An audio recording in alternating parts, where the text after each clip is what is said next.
Hello and welcome back, guys. We're now starting a new story, Between City Lights and Starry Nights, written by Unrequited Read Love. You can find author's profile link in the description. Let's begin. Chapter 1, City Boy in Green Valley. Boy Katsuki scoffed, his glare fixed on the passing scenery through the bus window, the greenery of the countryside a stark contrast to the concrete jungle he was used to.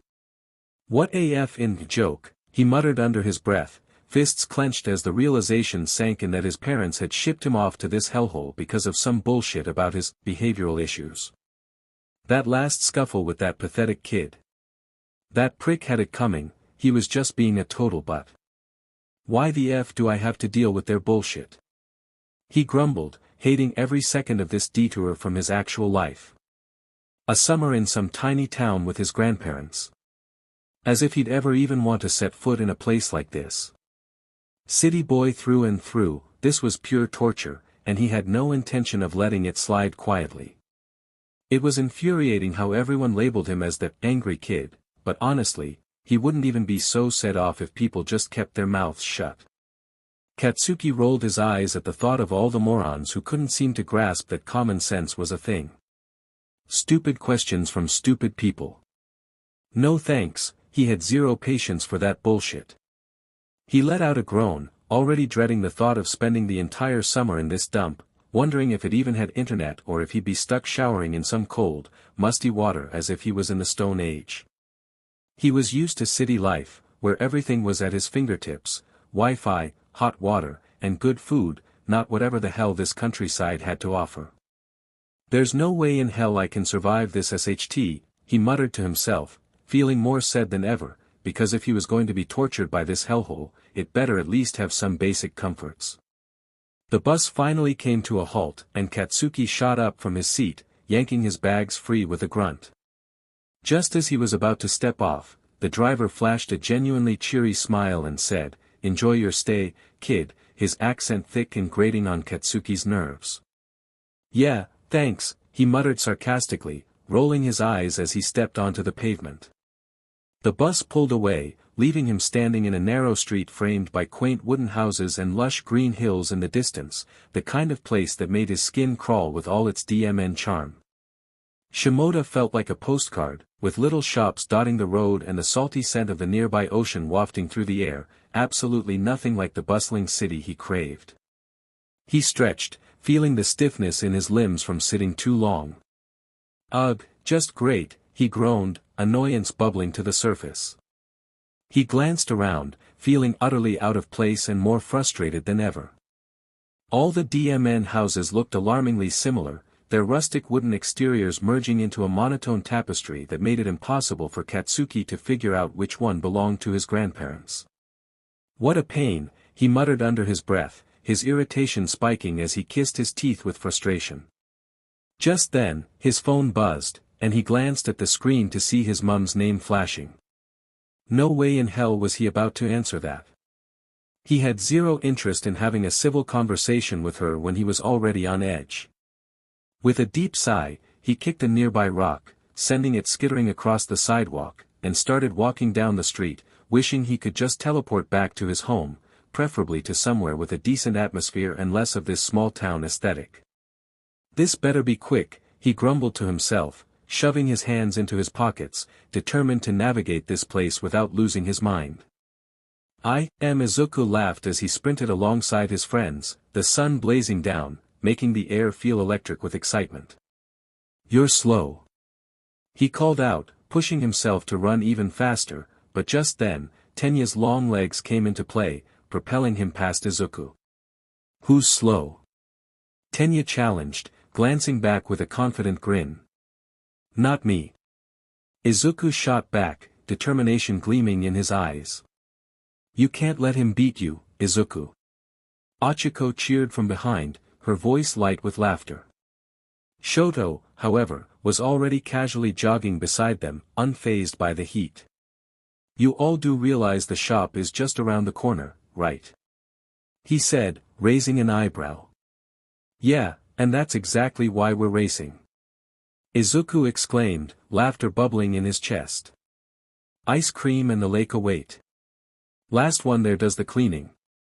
Ochako shouted, and just like that they all surged forward, hearts light and spirits high, ready to enjoy every minute of their summer day. As they reached the shop, the peaceful quiet shattered with their entrance. Grab the ice cream, Tenya and I will get the drinks. Okacho chirped, excitement bubbling in her voice. On it.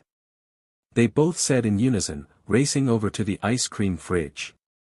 Just then, a loud voice cut through the air. What the hell do you mean you can't charge my data?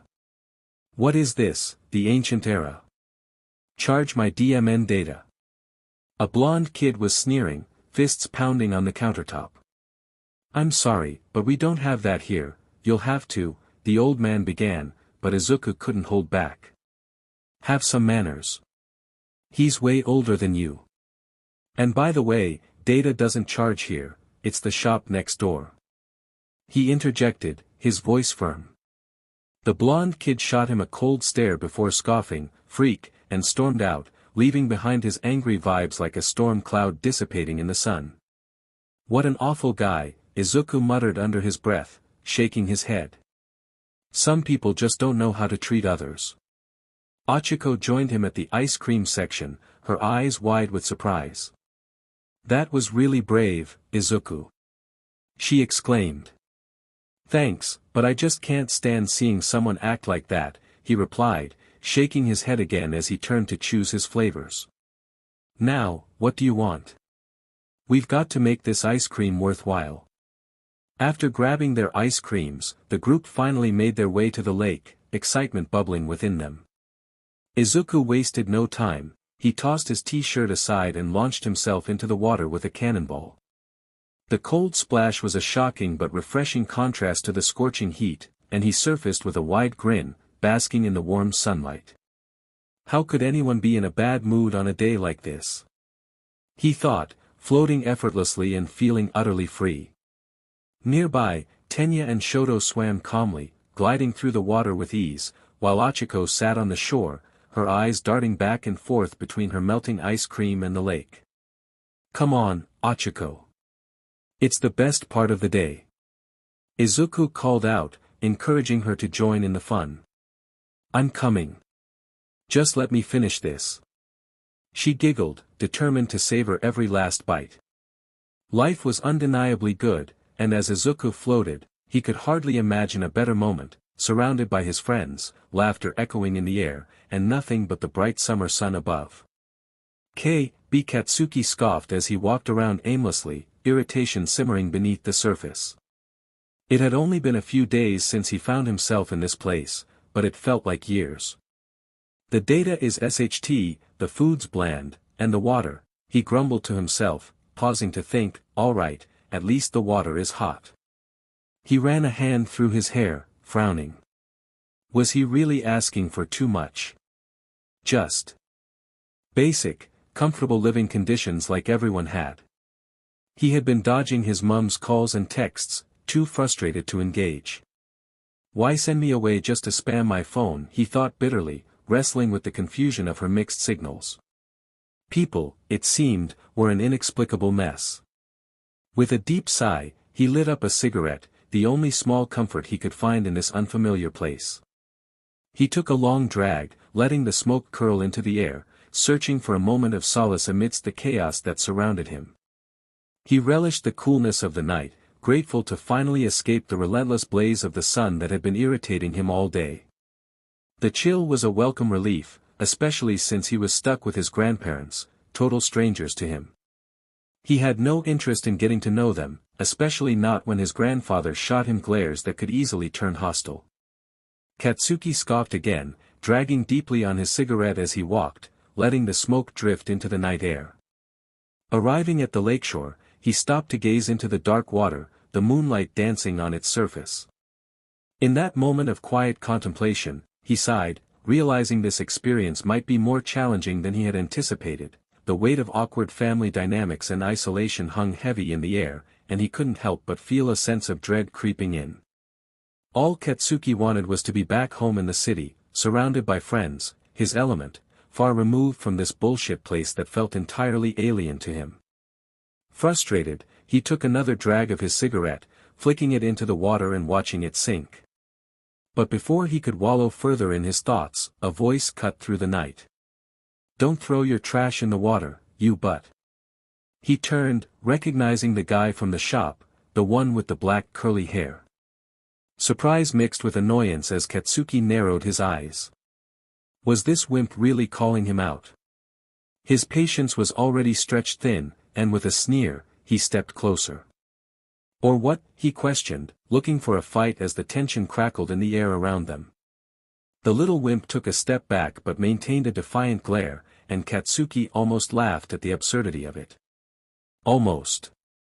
His mood was too sour for humor as he imagined smashing the guy's face in. "Just don't, you're ruining it," the boy said, his tone surprisingly firm. "Me and my friends always swim here."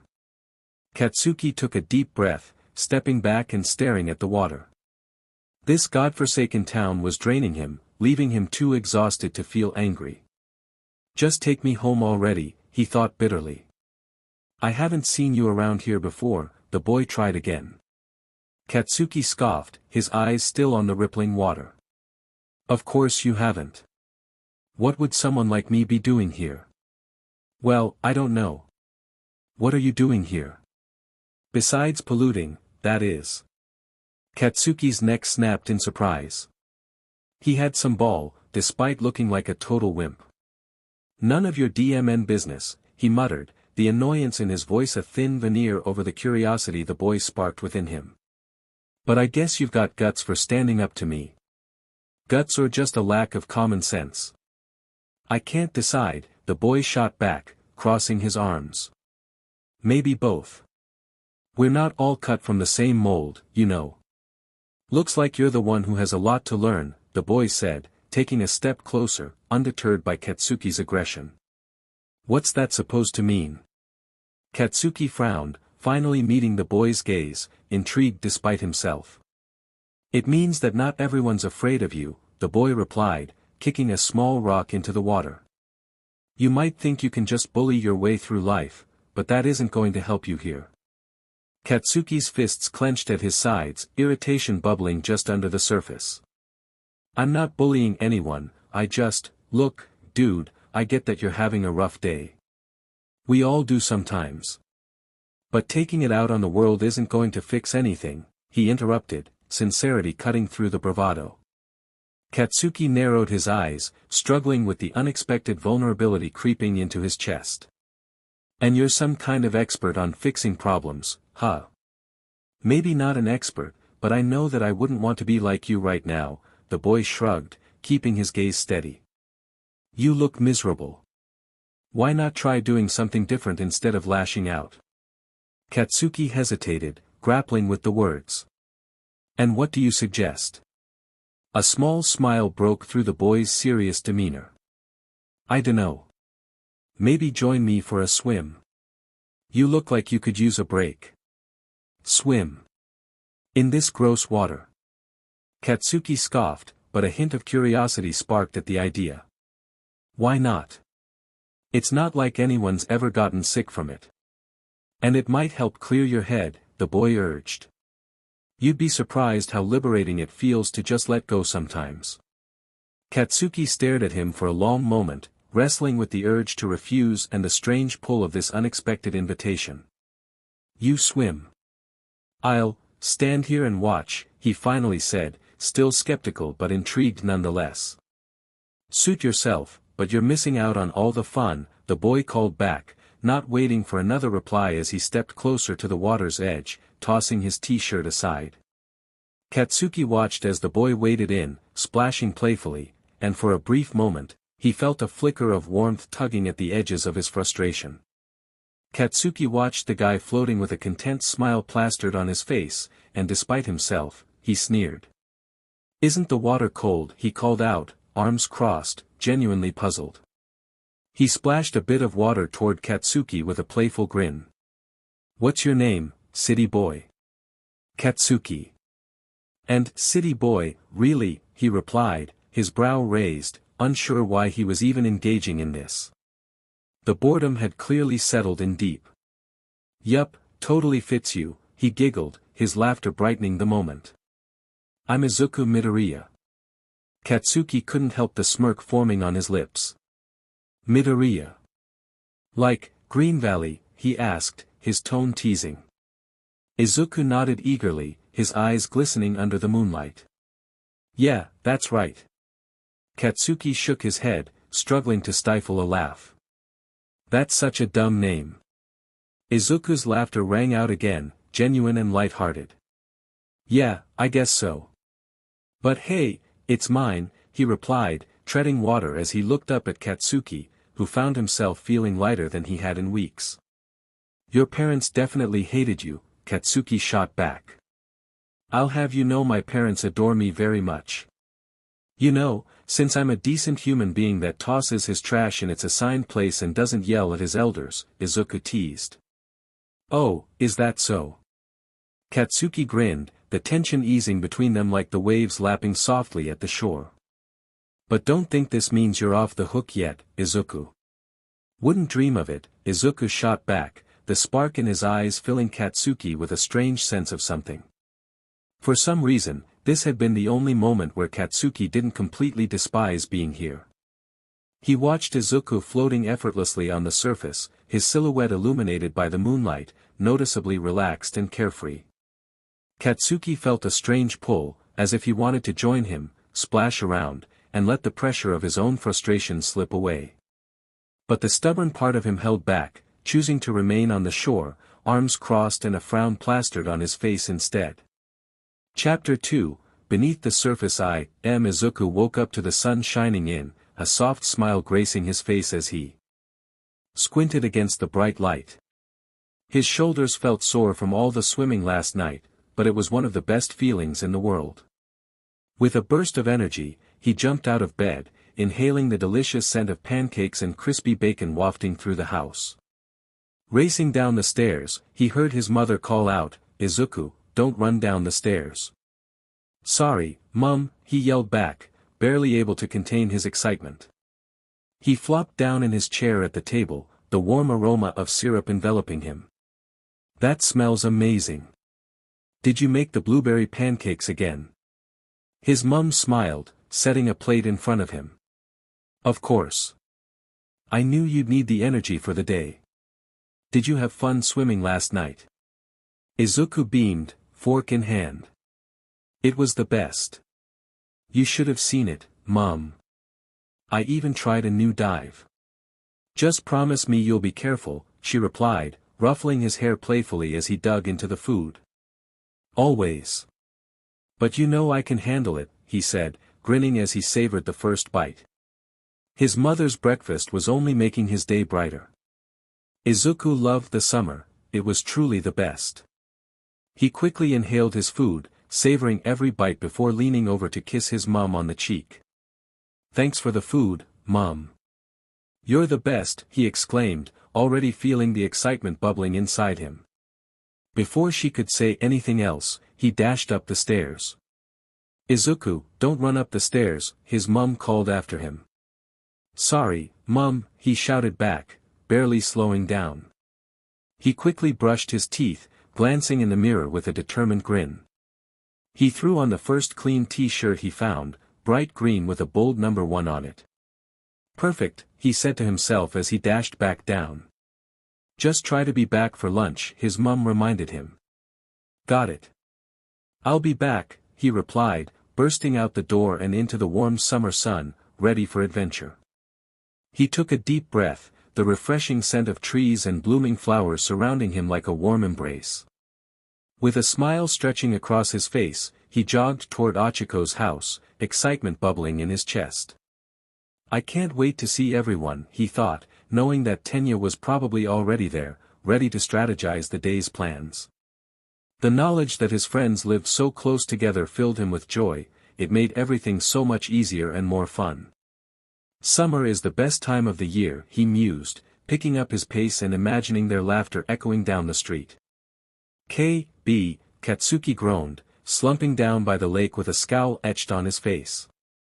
I really hate it here, he muttered under his breath, frustration boiling inside him.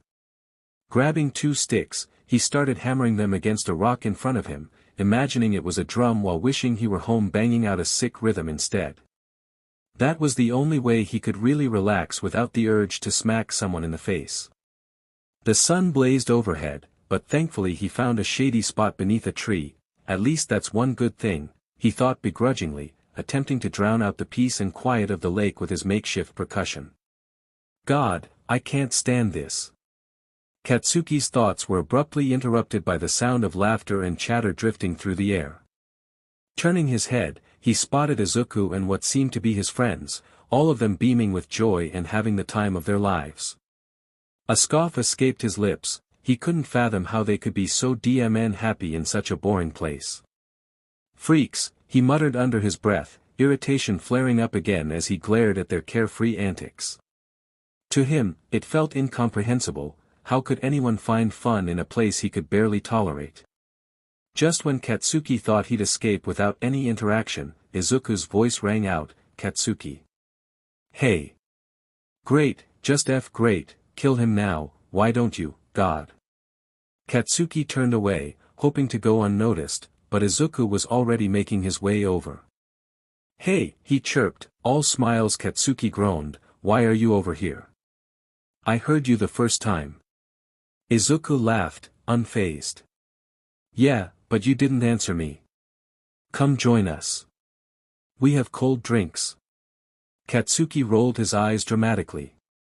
"No thanks, I don't want the countryside to rub off on me." Izuku feigned hurt, clutching his chest. "Oh, how rude of me. How dare I, a peasant, invite you, a prince, to hang out with us and drink our cheap drinks on a hot summer day." At that, Katsuki couldn't help but crack a smile. "DMN right, now PSS off," he shot back, trying to keep his tone playful despite his annoyance. "Come on, let me introduce you to my friends," Izuku urged, his eyes gleaming with excitement. "If you're gonna stay here, you need to at least make some acquaintances." Katsuki threw his head back in exasperation, contemplating the request. He was bored out of his mind anyway. Screw it, why not? "Alright," he finally said, looking back at Izuku, who seemed a bit taken aback. "Really? You want to?" Izuku stammered, his cheeks flushing slightly as he shifted his gaze. "Let's go then." Yeah, lead the way," Katsuki replied, not catching the subtle shift in Izuku's demeanor. Izuku introduced Katsuki to the group, and Katsuki simply nodded. "Hey there. I'm Achiko, and this is Tenya," Achiko said with a bright smile, while Tenya adjusted his glasses and nodded politely. "And that's Shoto," she added, gesturing to the brooding figure. "So, where are you from?" Achiko asked, tilting her head inquisitively. Katsuki plopped down next to them, arms crossed. "It's that obvious I'm not from here," he replied, eyebrow raised. Achiko giggled, "Yes. We all know each other over here." Katsuki hummed a noncommittal response. "I'm from Tokyo." Izuku's eyes lit up. "I really want to go one day. I've heard it's amazing." "Wait, hold on," Katsuki said, furrowing his brows with disbelief. "You've never been to Tokyo? What the hell?" Achiko, still cheerful, chimed in, "Nope. We've never left this place. Most of us living here haven't." "What?" Katsuki scoffed incredulously. "You're missing out. Tokyo's like the hub of everything, shopping, food, culture. You've got to be kidding me." Tenya adjusted his glasses, looking slightly embarrassed. "Well, traveling is expensive, and we often prefer to focus on our studies." Katsuki rolled his eyes. "That's your excuse. You're missing the best parts of life. Trust me, it's not just about studying. You think big-shot universities only want good grades. They want the best, and the best is in the city." Achiko frowned slightly but quickly brightened up. "Maybe one day we can visit together." "Right, Izuku. Definitely." Izuku eagerly agreed, totally unaware of Katsuki's entitled attitude. "It'll be an adventure." Katsuki shrugged, unimpressed. Awfully optimistic, well, aren't you a ray of sunshine? Izuku teased, smirking at Katsuki, who shot him a glare that only fueled Izuku's grin. Here, drink this, he said, tossing a can toward Katsuki. Katsuki caught it with an annoyed huff, inspecting the drink. What the hell is this? He asked, turning the can as if it were a ticking time bomb. Ochiko laughed, along with Tenya and Shoto, who looked mildly amused. Just drink it, don't be such a snob, Izuku replied, tilting his head back to bask in the sun. Katsuki scowled. I swear, if this is disgusting, I'll kill you, he grumbled, eyeing Izuku's carefree expression. Relax, it's not poison, Izuku chuckled, still gazing at the sky. With a reluctant sigh, Katsuki finally opened the can, grumpy as ever. He tilted it to his nose, scrunching it in skepticism before taking a small sip. His eyes widened in surprise. It was good. Really good.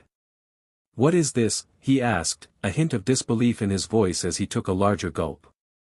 It's grape juice, Tenya replied, barely concealing his amusement. Katsuki rolled his eyes, trying to play it cool. Grape juice. Seriously. Who drinks this? Ochiko couldn't hold back a giggle. Well, you just did. Katsuki shot her a look. Yeah, and I get why people might actually like it, but it's not all that. Yes, of course, our peasant drinks can't compare, Izuku teased, elbowing him. Whatever, Katsuki muttered, but he couldn't help the small smirk tugging at his lips as he took another sip. After they all finished their grape juice, which surprisingly calmed Katsuki down due to its refreshing chill, the group began discussing swimming. Katsuki was initially sketchy about the plan. The idea of catching some sort of disease from the water wasn't exactly appealing. You sure this water's clean? Who knows what's lurking in there, he grumbled, crossing his arms skeptically as he watched the others splash around. Ochiko and Tenya exchanged amused glances, while Shoto simply raised an eyebrow. Come on, Katsuki. It's just water. You need to cool off. It's scorching out here. He huffed, torn between his unease and the oppressive heat. Finally, after seeing the sheer joy on their faces, Katsuki relented. Fine.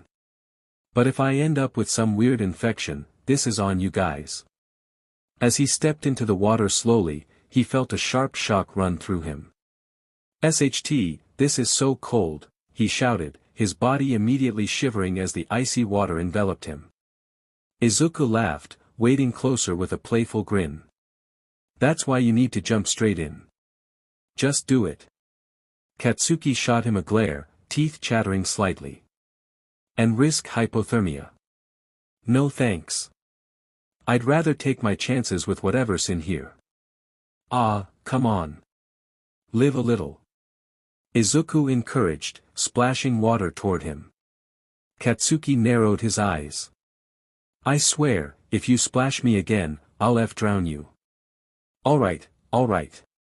Just remember, you'll warm up quicker if you dive in. Izuku insisted, grinning as he demonstrated with a bold jump. Katsuki watched him for a moment, his competitive spirit kicking in.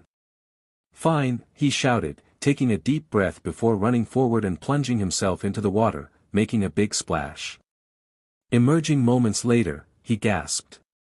Holy SHT, he exclaimed, arms flailing dramatically as he tried to swim back to the surface. Izuku chuckled, splashing him again. See? Isn't that better? Katsuki shot a glare at him but couldn't suppress a grin. I guess. Once Katsuki got used to the temperature, he relished the coolness of the water as a welcome contrast to the blazing heat. He swam back and forth, pushing himself and enjoying the exercise. Just relax, no need to be doing all that, Izuku said, swimming nearby with an easy grin. Katsuki scoffed, ignoring him and continuing to thrash through the water, taking out his pent-up frustration on the waves. After a while, he finally wore himself out and floated on his back, letting the sun kiss his skin and the warm rays wash over him. Suddenly, he felt a shadow hovering above him. Crackling one eye open, he spotted Izuku, dripping water all over him and wearing an infuriatingly bright smile. "What do you want, peasant?" Katsuki grumbled, feigning a relaxed demeanor while internally annoyed. There was a brief moment of silence, and before Katsuki could close his eyes again, he felt himself being yanked underwater. "What the?" he shouted before sprawling his arms in surprise. Izuku had pulled him down with him, gleefully grinning through the bubbles. "Surprise!" Katsuki surfaced, spluttering and glowering at him. "Are you kidding me?" he shouted, wiping water from his eyes. "You're dead." Izuku laughed, clearly enjoying the prank. "I thought we were just having fun." Katsuki lunged toward him, pushing off the water to get closer. "I'll show you fun, you idiot." Katsuki grabbed Izuku's head and shoved it underwater, a mischievous grin stretching across his face as he held it there, reveling in the playful chaos. Izuku struggled, kicking his legs in a futile effort to break free, but Katsuki was determined, until suddenly, he felt a pair of hands gripping his waist. The unexpected touch sent him into a fit of giggles, and he instinctively let go of Izuku, who resurfaced gasping for breath, his face flushed with both embarrassment and laughter. "You could have killed me." Izuku wheezed, pushing his hair back out of his face as he tried to catch his breath. Katsuki smirked, mimicking Izuku's earlier words with exaggerated enthusiasm, "I thought we were just having fun." That earned him a bright smile from Izuku, the tension of the moment dissolving into sheer joy. Without warning, Izuku pounced on him, both of them tumbling back into the water as they splashed around, laughter erupting between them like the bubbles that surrounded them. "Hey! No fair!" Katsuki protested, trying to push Izuku away, but found himself enjoying the playful assault. "Just admit it, I'm better at this than you." Izuku teased, splashing water back at him when Katsuki attempted to retaliate. "Not a chance." Katsuki shot back, his voice playful yet fierce as he leaned forward and gave a mighty shove with both hands, sending Izuku stumbling backwards into the water again. As Izuku dove under, he seized Katsuki's legs and yanked hard, causing him to topple into the water with a splash. Down below, Katsuki watched in a daze as Izuku's dark hair floated around him like tendrils of seaweed, his bright eyes shining even beneath the surface. For a fleeting moment, Katsuki couldn't tear his gaze away. There was something captivating about him, Izuku was appealing. Wait, what the hell was he thinking? Katsuki's mind raced. He surfaced abruptly, shaking his head violently to clear the water from his ears. "Ugh, the germs in this lake must have scrambled my brain or something," he muttered, trying to mask the unsettling warmth creeping up his neck. Izuku broke the surface beside him, grinning wildly, clearly excited from their underwater antics. "What's wrong, city boy? You look like you saw a ghost." "Shut it." Katsuki snapped, crossing his arms defensively. "It's just you're being a total weirdo." Izuku laughed, clearly unfazed by his retort. "A weirdo who totally won that round." Katsuki rolled his eyes, trying to push down the strange flutter in his chest. "Whatever. You just got lucky," he shot back, though he could feel the faint blush creeping into his cheeks. "Just don't think I'm letting you win next time." "Got it." "Sure, whatever helps you sleep at night." Izuku teased, splashing him again, and Katsuki couldn't help but chuckle despite himself, desperately clinging to his denial. After hours that felt like mere minutes, Izuku finally crawled out of the water as the sun dipped toward the horizon. He sighed dramatically, the warmth of the late evening sun contrasting with his dripping wet hair. "I forgot to get back before lunch, Mum's definitely going to rant my head off," he lamented, shaking himself like a dog and splattering water everywhere. Achiko giggled while pulling on her summer dress. "I think she's used to it by now," she teased. Shoto chimed in, "Yeah, you're always late." Izuku rolled his eyes, feigning indignation. "Come on, guys. I'm not that bad." Tenya sighed, adjusting his glasses, and added, "You need to learn how to manage your time better, Izuku." As Izuku pulled on his shirt, feeling it cling to his still wet skin, he thought about their plans. What about dinner? You guys want to have it at mine? I can't, I'm having dinner with Tenya's parents. Ochako replied with a grin. Shoto shrugged, I need to finish up some homework too. Izuku couldn't help but pout a little, throwing his hands up in mock frustration. No fun. He glanced over at Katsuki, who was drying himself off nearby, and suddenly found himself admiring the athletic build Katsuki sported. It was impressive, and Izuku felt his cheeks warm. What about you, Katsuki? Do you want to? Katsuki looked up, confusion flashing across his face. Huh, he asked, still rubbing the towel over his head. Wanna have dinner at my house? My mum's cooking is amazing, Izuku suggested, a hopeful smile lighting up his face. Katsuki frowned momentarily, and Izuku braced himself for a rejection, but instead, he heard a quiet, yeah, sure. The unexpected response caught him off guard, and he nodded, a grin spreading across his lips. All right, he whispered, feeling an unfamiliar flutter of excitement in his stomach. As he glanced at Katsuki, who was now looking away, Izuku couldn't help but wonder what this warmth was, an anxious thrill mingling with something deeper. It was confusing, but at that moment, all he could think about was how nice it would be to share a meal with Katsuki. As they walked side by side toward Izuku's house, he felt the weight of the silence between them. Too nervous to glance over, he focused on his own feet instead. Did you have fun today? He finally asked, breaking the stillness. Katsuki let out a frustrated sigh, which surprised Izuku. It wasn't half bad, he replied, and Izuku couldn't help but smile, glancing up at Katsuki's expression, which looked softer than usual. You know, I thought you were a total, but when I first saw you, Izuku admitted, half joking. Katsuki shot him a playful grin, his eyes glinting with mischief. Yeah. Well, when I first saw you, I thought you were a freak. I still do.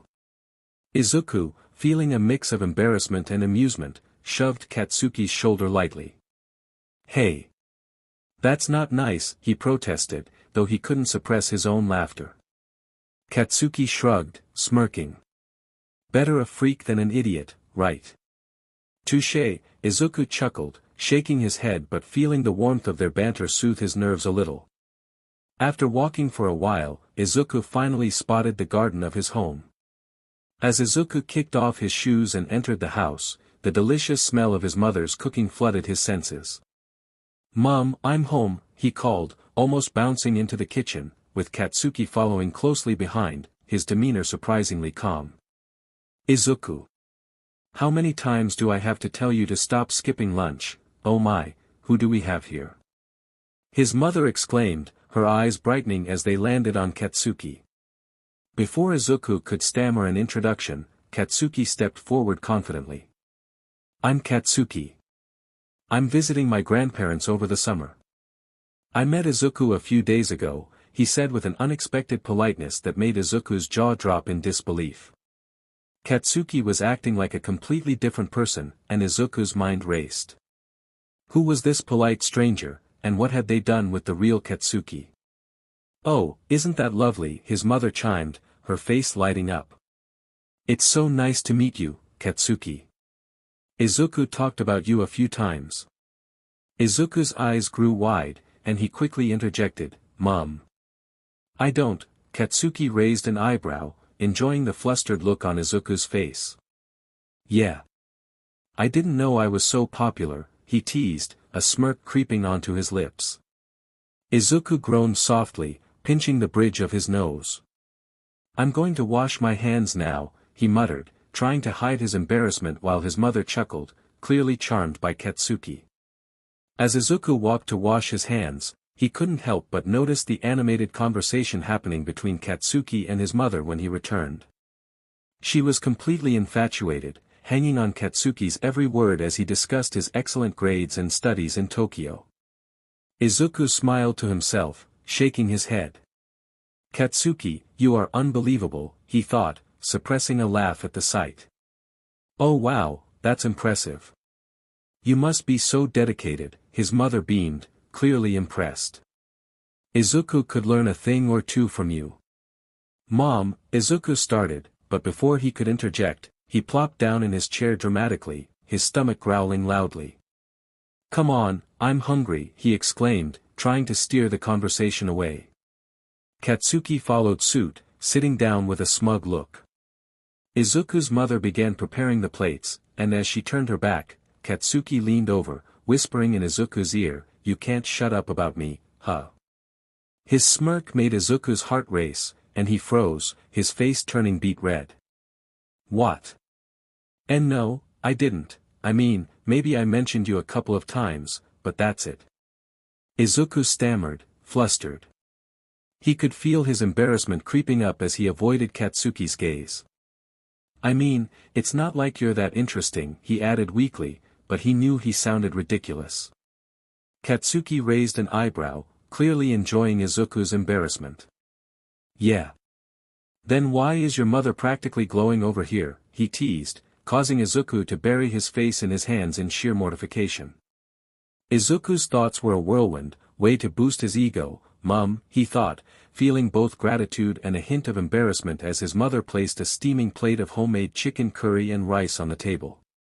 The aroma wafted up, making Izuku's mouth water. As they dug in, Katsuki closed his eyes and took a deep breath before taking a bite. He hummed appreciatively, "This is amazing, I missed having actual good food." His praise drew a delighted smile from Izuku's mother. "You can have as much as you want, dear. You're a growing boy, you need the energy," she replied, her warmth evident in her tone. Izuku couldn't help but glance over at Katsuki, who was practically inhaling his food. He must be eating a lot of healthy food to look the way he does, he thought, half in admiration and half in envy. "Yeah, Katsuki, you're going to make me look bad if you keep eating like that." Izuku joked, trying to lighten the mood. Katsuki shot him a smirk after finishing another mouthful. "What? You want some tips on how to bulk up?" "I could help you, you know," he replied, clearly enjoying the chance to poke fun at Izuku. Izuku rolled his eyes, his cheeks heating slightly. "I don't need your help," he protested, though his voice lacked conviction. "Besides, I'm trying to stay nimble for the summer, don't want to be weighed down by all the muscles." Katsuki took another bite, his plate almost empty, while Izuku's was still half full, causing him to furrow his brows in confusion. "Seriously, how are you so skinny when Mrs. Midoriya cooks like this?"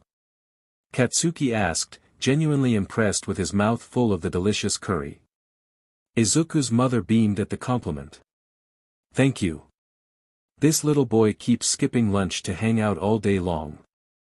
Look at him, he's all skin and bones. I don't want him to get sick, he needs to be like you, strong and healthy." Izuku groaned dramatically, his cheeks flaring with embarrassment. "Mom. I'll have you know I'm very healthy. Just because I'm skinny doesn't mean I'm a weakling." Katsuki smirked at him, leaning back in his chair. "Yeah, sure, keep telling yourself that, Izuku. But I think I'd be more worried about you turning into a leaf blowing in the wind," he teased, causing Izuku to roll his eyes. "Shut up. I'm plenty strong." Izuku countered, his frustration mixing with a hint of admiration. "Besides, I'm training hard, swimming keeps me in shape." Katsuki chuckled, taking the last bite from his plate. "You're going to need more than just swimming to catch up with me, Izuku. But hey, maybe I should start charging you for my expert advice," he replied, winking at Izuku, who could only groan again, feeling both exasperated and entertained. Spending time with Katsuki was more fun than Izuku ever imagined it would be. Despite their rocky start and Katsuki's explosive personality, the blunt honesty and fierce loyalty the blonde showed were unexpectedly refreshing. It was strange, but Katsuki was slowly growing on him, revealing layers that made Izuku realize there was much more to him than just the fiery exterior. Chapter 3, Fingers Intertwined. Katsuki walked in, cursing under his breath as he realized just how late it was. He'd lost track of time at Izuku's house, talking to him and his mom, and he hated to admit how much he'd enjoyed it. Closing the door quietly, intent on sneaking past his grandfather, he was caught off guard when the old man cleared his throat, his voice slicing through the silence like a knife. "Where in the world were you all day?" Katsuki jumped slightly, irritation flaring. "F hell, you scared me," he shot back, rubbing his forehead in annoyance. His grandpa stepped closer, a look in his eyes that made Katsuki bristle with unease. "You think you're at your house, do whatever you please. What is this disrespect?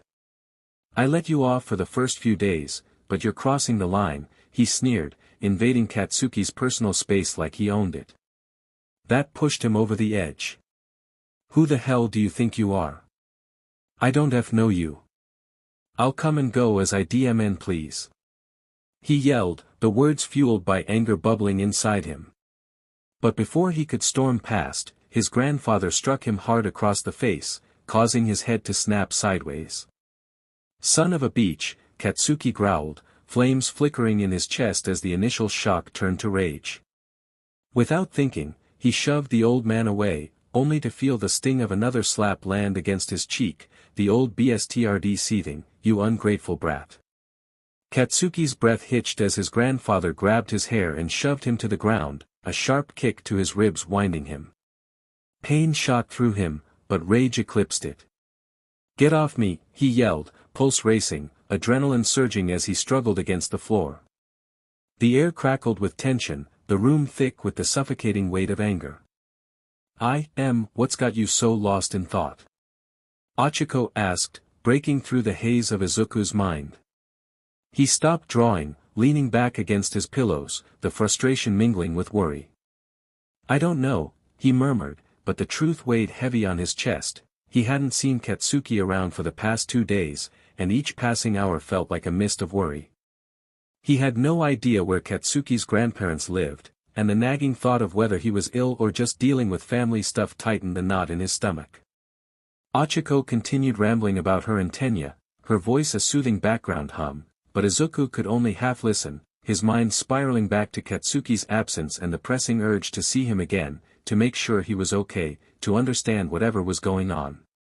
He forced himself to return to his drawing, hoping the repetitive motion would help clear his mind, but each slide felt heavy with distraction. Tracing a body, then a face, he lost track of time until he finally looked down to see a sketch of Katsuki glaring back at him. When had he even drawn that? Izuku groaned in frustration, rubbing his temples. Why was Katsuki consuming his thoughts so much? "What did you draw?" Ochiko asked, peering over with genuine curiosity. Panic surged through him, and he quickly shut the sketchbook, heat rising to his cheeks. "It's nothing," he blurted, the embarrassment gnawing at him as he desperately tried to ignore the flutter of feelings that accompanied his chaotic thoughts. As the day dragged on, Izuku spent time with Ochiko, doodling in his sketchbook and trying out some exercises he had found in an athletics book. Yet, despite the distractions, he found himself staring at the ceiling in bed, a heavy sigh escaping his lips. Finally deciding he needed a change of scenery, he jumped up, jogged down the stairs, and announced, "I'm going out," before stepping into the warm air outside. The moonlight enveloped him, and he picked up his pace, jogging towards the lake, hoping the tranquil ripples of water and soft rustle of leaves would help clear the fog of his thoughts and ease the unease that had settled over him since Katsuki's absence.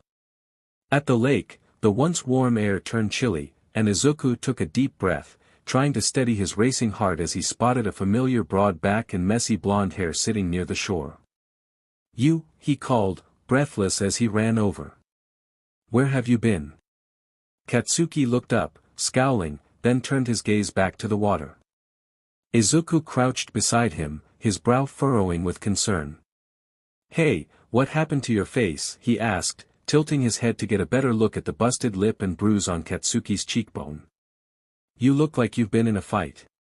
"It's none of your business," Katsuki snapped, but Izuku could hear the edge of frustration mingled with something else. I care, okay. You don't have to push me away," Izuku said softly, his green eyes searching Katsuki for any hint of vulnerability. "Just let me help you." Katsuki let out a huff, trying to mask the surprise at Izuku's concern. "I don't need your help," he retorted, but there was no venom in his voice, just a flicker of annoyance mixed with something softer, something that made Izuku's heart swell. "What happened?" Izuku whispered, bewildered, unable to fathom who could have hurt someone like Katsuki. Katsuki shrugged, trying to look unfazed. "Why are you so curious?" he shot back, and Izuku felt a lump in his throat. Ignoring the bravado, he reached out and gently held Katsuki's chin, turning his head to get a better look. When their eyes finally met, Izuku's stomach fluttered uncontrollably. Katsuki's intense gaze held a appealing shade of brown that was difficult to tear his own eyes away from. Even bruised, Katsuki emanated a rugged handsomeness that made Izuku's heart race. "Who did this to you?" he asked, his voice cracking with concern, a wave of protectiveness washing over him as he scanned Katsuki's face for an answer. Katsuki smirked, pulling his face back with a dismissive wave. "I'm fine. Don't look so worried, you're making me feel bad," he said, his tone casual, as if the bruising on his face were just a minor inconvenience. Izuku's brow furrowed deeper as worry creased his features. "Seriously, what happened?" Katsuki groaned, rolling his eyes. "Did anyone tell you how annoying you are?" "F in hell. My grandfather hates my guts and messed me up a little." "It's nothing serious," he replied nonchalantly, but Izuku felt a painful twist in his chest. "Nothing serious," he echoed incredulously, his voice trembling slightly. "Katsuki, that's not okay. You shouldn't have to deal with that alone." "Yeah, well, it's my mess, not yours," Katsuki shot back, crossing his arms defiantly, though there was a flicker of something softer in his eyes that Izuku couldn't ignore. "But it hurts to see you like this," Izuku said, voice barely above a whisper. "You deserve better than to be treated like that." Katsuki's smirk faltered for just a moment, and he averted his gaze to the lake, the intensity fading slightly. "Whatever, it's not like it's gonna change anything." "Does it hurt?"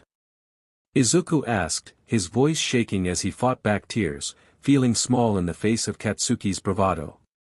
Katsuki turned to look at him, tilting his head, and for a brief moment, his hardened exterior softened. "Hey," he said firmly, trying to ground both of them, "I'm fine, all right. Look at me." He flexed his bicep, a hint of a grin creeping in despite the bruises.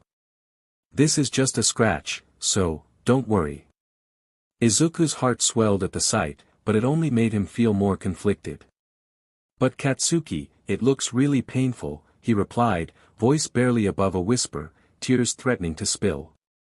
"Seriously, it's nothing," Katsuki insisted, though his eyes softened slightly as he studied Izuku's worried expression. "I'm tougher than I look, you know. I've had worse. I hate seeing you hurt," Izuku admitted, voice trembling, wiping at the corners of his eyes. "You don't deserve this." Katsuki sighed, an unusual softness creeping into his tone. "I don't need your pity, Izuku, but I appreciate you giving a DMN. Just do me a favor and try to keep your heart in one piece, okay?"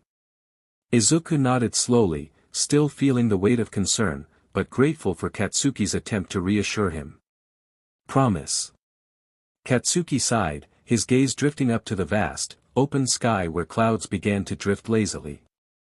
Izuku watched him intently, longing to close the distance, to pull him into a tight embrace and offer the warmth of comfort, but he hesitated, worried that such a gesture might just weird him out. Instead, he found solace in simply being there, letting the silence stretch between them. Oddly, that was enough. It felt comforting just to have Katsuki in his orbit, the air charged with an unspoken understanding. "I know you're trying to be tough," Izuku finally murmured, breaking the silence, "but it's okay to not be okay, you know." Katsuki glanced back at him, his expression unreadable for a moment before he shrugged, masking vulnerability with a light scoff. "Who said anything about not being okay? I'm fine. Just need to sort my life out, that's all. I just want you to be happy," Izuku said, feeling brave. A flicker of something passed through Katsuki's eyes, and he looked away again, but this time, there was a hint of a smile tugging at the corners of his lips. "You sound like a cheesy hero, Deku." "Deku?" Izuku asked tentatively, and Katsuki nodded, still focused on the sky, his voice teasing as he replied, "Yep, useless good for nothing." "Suits you." A smirk played on Katsuki's lips, and despite the insult, Izuku felt warmth blossom in his chest, unable to help but smile in return. "Deku it is," Izuku thought, feeling his heart speeding up. Katsuki kicked his foot as he walked around Izuku's messy room, taking in the unmade bed, scattered clothes, and piles of papers. "Geez, Deku, is this a room or a war zone?" he quipped, raising an eyebrow. "Sorry for the mess," Izuku stammered, hastily trying to kick a few clothes under the bed. "I didn't expect company." Katsuki gave a dismissive nod and plopped down on the chair, crossing his arms. "Was it really necessary to drag me over here?" "Yes. We need to clean up your wounds," Izuku replied earnestly, glancing at Katsuki's bandaged arm. "You wouldn't want them to scar." Katsuki stayed quiet for a moment, contemplating. Fine. But don't think this means anything." Izuku chuckled, a hint of relief washing over him. "Wouldn't dream of it. Just a friend helping another." Katsuki rolled his eyes but couldn't hide the small smirk tugging at his lips. "Friends, huh? Alright, just don't mess it up." As Izuku rummaged through his cluttered drawer for the ointment, he glanced back at Katsuki and asked, "Did you tell your parents about it?" "Nah," Katsuki replied, his tone casual but with an undercurrent of tension. "I don't need them in my case as well. I just want to get this over with as soon as possible and go home without any issues." He rested his hands on his lap, trying to project nonchalance. Izuku came closer, his expression serious as he pressed his lips tight. "This'll sting," he warned gently. Katsuki raised an eyebrow, his defenses instinctively rising. "What, you think I can't handle a little pain?" Izuku smirked, a playful glimmer in his eyes. "It's not about that. I just want you to be prepared. You know, for a tough guy, you sure complain a lot." Katsuki huffed, crossing his arms. "Shut up and just get it over with, Deku." Izuku chuckled, finally finding the ointment. "Alright, tough guy, here goes." Katsuki stared at Izuku's face as he gently pressed the ointment onto his cheekbone, momentarily mesmerized by the way the lightbulb caught the soft freckles across his skin. He noticed the delicate length of Izuku's eyelashes brushing against his cheeks, and a sudden warmth surged through his neck. With an involuntary shiver, he shut his eyes tight, trying to focus on anything other than the proximity. When Izuku leaned in closer to add ointment to Katsuki's lip, his fingers brushed softly against Katsuki's skin, igniting a wild flutter in his chest. The contact felt electric, sending his mind into a frenzy as he registered just how near Izuku was, practically nestled between Katsuki's legs. The scent enveloped him, fresh laundry mingled with an unexpected hint of tangerines, making his heart race even faster. "Katsuki, hold still," Izuku murmured, his voice low and steady, but that only deepened Katsuki's internal chaos. Katsuki swallowed hard, the tension between them thickening, as he struggled to keep his composure. You really don't have to be this close," he stammered, though a part of him craved this unexpectedly. Izuku paused, the warmth of his breath mingling with the space between them, a surprised look crossing his face. "But I want to help you," he insisted softly, the sincerity in his eyes making Katsuki's resolve tremble. Once Izuku backed away, Katsuki finally felt himself relax, confusion swirling in his mind about why he felt so flustered in the first place. "Thanks," he said, biting the inside of his cheek, trying to mask his unease. Looking surprised, Izuku nodded earnestly. "Of course, anytime." He then shook his head, clearly flustered. "I mean, don't get hurt again or anything like that." What I was trying to say, his words tumbled out in a jumbled mess, his cheeks flushing bright red. Katsuki couldn't help but smile at the sight. It was fun watching Izuku stumble over his words like this. I sound like a total idiot, right? Izuku said, his voice tinged with defeat. Katsuki got up and walked closer to him, a teasing smirk playing on his lips. Yeah, you do. Izuku let out an exasperated sigh, covering his face with his hands. Shut up. You're not supposed to agree, you know. Katsuki laughed, leaning a little closer. Well, maybe you need to work on your word choice if you don't want to sound like an idiot. Izuku peeked through his fingers at Katsuki, a hint of a smile breaking through his earlier embarrassment. You're the worst, you know that. Yeah, Katsuki whispered back playfully, his heart pounding as the air between them grew a little heavier. Looking behind Izuku, Katsuki's eyes widened at the multitude of drawings adorning the wall. Holy SHT, did you make these? He asked, curiosity pulling him closer to admire the details. Izuku fiddled with a curl of his hair, embarrassment creeping onto his face. Yeah, they're not that great, shut up, they're amazing, Katsuki cut him off, his voice filled with genuine awe. I didn't know you could draw. Izuku chuckled nervously, glancing away. Thank you.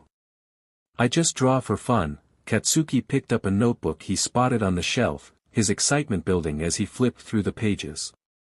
You draw in here? Yeah, but it's nothing serious.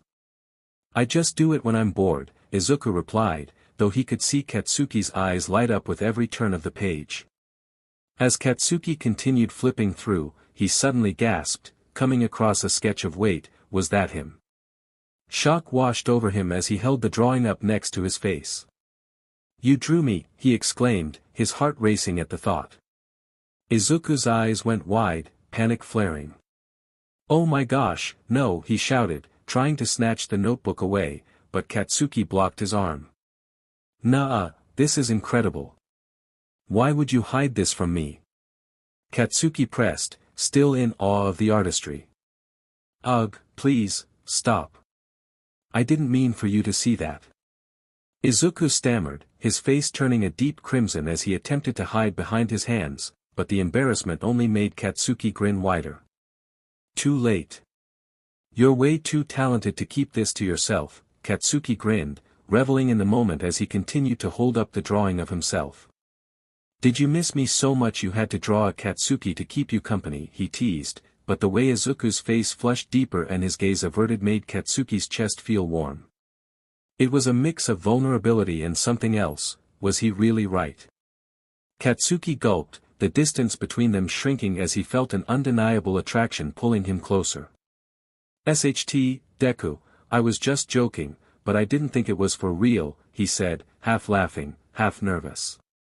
Izuku groaned, his hands instinctively covering his face. Please stop. With a sudden surge of boldness, Katsuki liked his lips and gently pulled Izuku's hands down, their eyes locking. You have the real thing in front of you now, so look at me, he urged, his voice softer, charged with sincerity.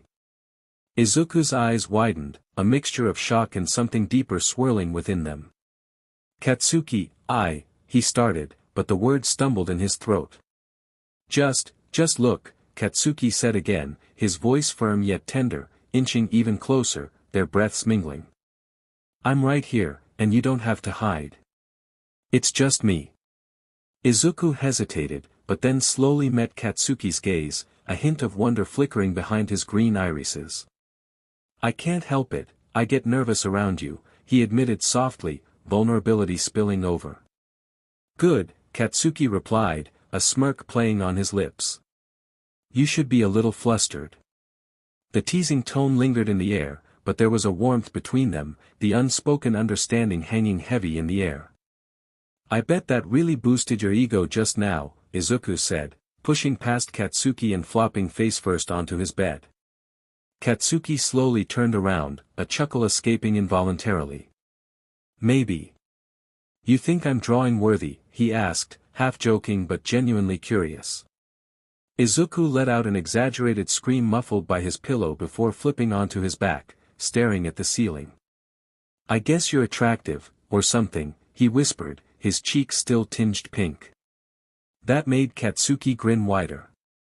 DMN right, he shot back, puffing out his chest playfully.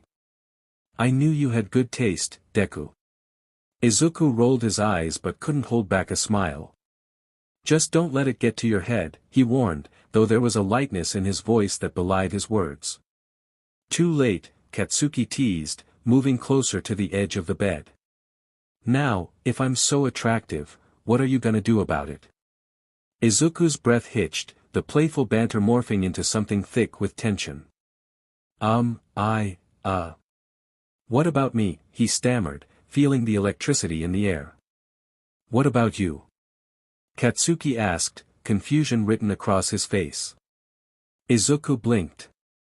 What about me? Am I attractive? Katsuki felt his heart race and a strange nervousness creep in. It, what was wrong with him? He gulped, remembering how appealing Izuku looked underwater, those freckles, his long lashes framing those captivating green eyes. Before he could overthink it, Katsuki crawled into the bed, sitting beside Izuku as they both stared at the ceiling in a shared silence. Katsuki turned his head to look at Izuku, feeling an undeniable pull. You're pretty, he said, his voice low but steady, as if daring the moment to expand. Izuku turned his head slightly, their eyes locking for a beat longer than necessary, the air thick with tension. You really think so, he whispered, vulnerability shining through, softening the space between them. Hell yeah, Katsuki whispered, heart pounding, the weight of his words hanging in the air like electricity. With that, they both returned their gazes to the ceiling, the silence stretching out between them, thick with unspoken words. Suddenly, Katsuki felt Izuku's hand drift closer, tentatively brushing against his. His heart raced, pounding in his chest as he held his breath, overwhelmed by the warmth radiating from the soft contact. In a bold moment driven by instinct, Katsuki grasped Izuku's hand firmly, the sudden heat causing Izuku to stiffen next to him. Katsuki could feel the tension crackling in the air, but it was nice. The world around them faded, and all that mattered was the connection between their fingers. Not so bad, right? Katsuki teased softly, though the seriousness in his eyes betrayed him. Izuku finally turned his head to meet Katsuki's gaze, uncertainty mixed with something deeper swirling in his expression. No, he started, then paused, the flush of his cheeks deepening. It feels good. Katsuki squeezed his hand a little tighter, emboldened by the moment. Yeah, it does, he replied, a smirk tugging at his lips. Chapter 4, Emerald Curls. Izuku found himself drawn to Katsuki more and more, their bond deepening with each shared moment. Sitting under the sprawling branches of a tree, a gentle breeze rustling the leaves, they talked endlessly about everything and nothing. The conversation flowed effortlessly, filled with laughter and comfortable silences. Izuku admired Katsuki's passion and intensity, seeing beyond the rough exterior to the thoughtful person beneath. In these moments, under the warm sun, a sense of belonging settled in Izuku's heart, reinforcing the undeniable connection they shared. Izuku stared at Katsuki's ear-piercing, a mix of curiosity and admiration in his eyes. Wait, so your parents really let you do it? He asked, incredulous. Katsuki nodded nonchalantly, a smirk creeping onto his face. Yeah, it's no big deal. They don't care what I do. Wow, Izuku breathed, completely captivated. Katsuki shifted slightly, a glint of mischief in his eyes. You like it? I can give you one, you know. Izuku quickly retracted his hand, laughter bubbling up. No way. My mum would flip out. Katsuki shrugged, leaning back against the tree trunk with a casual confidence. Suit yourself. Your loss, he teased, eyes still closed. Izuku chuckled and watched him, admiring how the sunlight accentuated Katsuki's sharp features and bright blonde hair. You know, people around town think you're some kind of delinquent, he said, a hint of seriousness creeping into his tone. Katsuki opened one eye, raising an eyebrow. Yeah. And? Well, I get it, I did too, but now, Izuku continued, a smile breaking through. You're actually kind of unique. Not what I expected at all.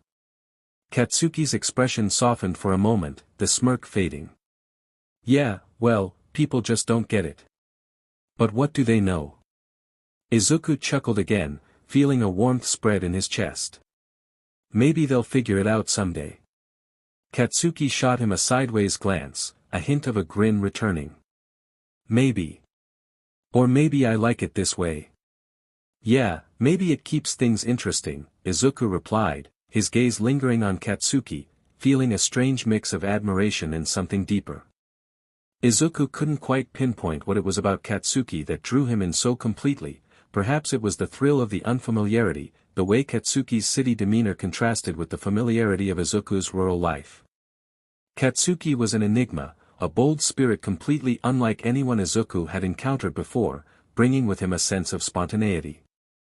In his presence, Izuku felt a profound happiness, a warmth that resonated deep within him, a happiness rooted not just in friendship, but in the excitement of discovering a new side of himself. Deku. Katsuki's voice was soft, almost playful, catching Izuku off guard as he stammered to respond. What? He asked, glancing at Katsuki, who had his eyes closed, a teasing smile playing on his lips. What do you think about gay people? The question sent Izuku's eyes wide open, the weight of it felt almost taboo. He stuttered, struggling to form a coherent response. You do know what gay people are, right? They teach y'all here. Katsuki teased, and Izuku felt a flush of embarrassment. He kicked him lightly, frowning. Of course I know what that is. But inside, Izuku's mind raced with discomfort. The subject felt loaded, something that shouldn't be discussed too openly, like a secret best left untouched. The atmosphere shifted slightly, and he hesitated, unsure if he should indulge in this conversation that felt fraught with judgment and confusion. Come on, Deku, what do you think of gay people? Katsuki pressed again, and Izuku felt a wave of discomfort wash over him. Stop repeating that word, he exclaimed, exasperated. Answer me. Katsuki's voice was still light, but there was an undercurrent that felt different, vulnerable, perhaps. Izuku shook the thought away, focusing instead on the question. I don't know, I've never met one. I guess it doesn't matter. As long as they're good people, right? He could feel the weight of societal judgment behind his words, but he had always believed in knowing someone before forming an opinion. As he spoke, he caught Katsuki's small smile, those brown eyes still closed. Of course you'd say that, Katsuki replied teasingly. What's that supposed to mean? Izuku asked, feeling a mix of confusion and annoyance. You know, being all nice and accepting, Katsuki replied, the teasing fading just a bit. A real good person's answer, huh? Izuku blinked at that, wondering if there was more to Katsuki's teasing than he let on. Do you know any gay people? Izuku asked, feeling a bit more at ease with the subject now. Katsuki always had a way of making things feel lighter.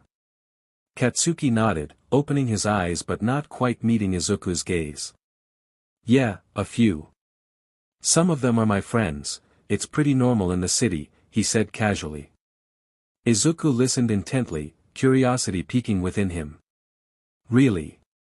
I didn't know things were so different over there, he admitted, surprised. Katsuki shrugged. Yeah, it's not a big deal. People are just people, you know. Izuku nodded slowly, a small smile creeping onto his face. I wish it was like that everywhere. Katsuki finally turned to look at him, a smirk forming.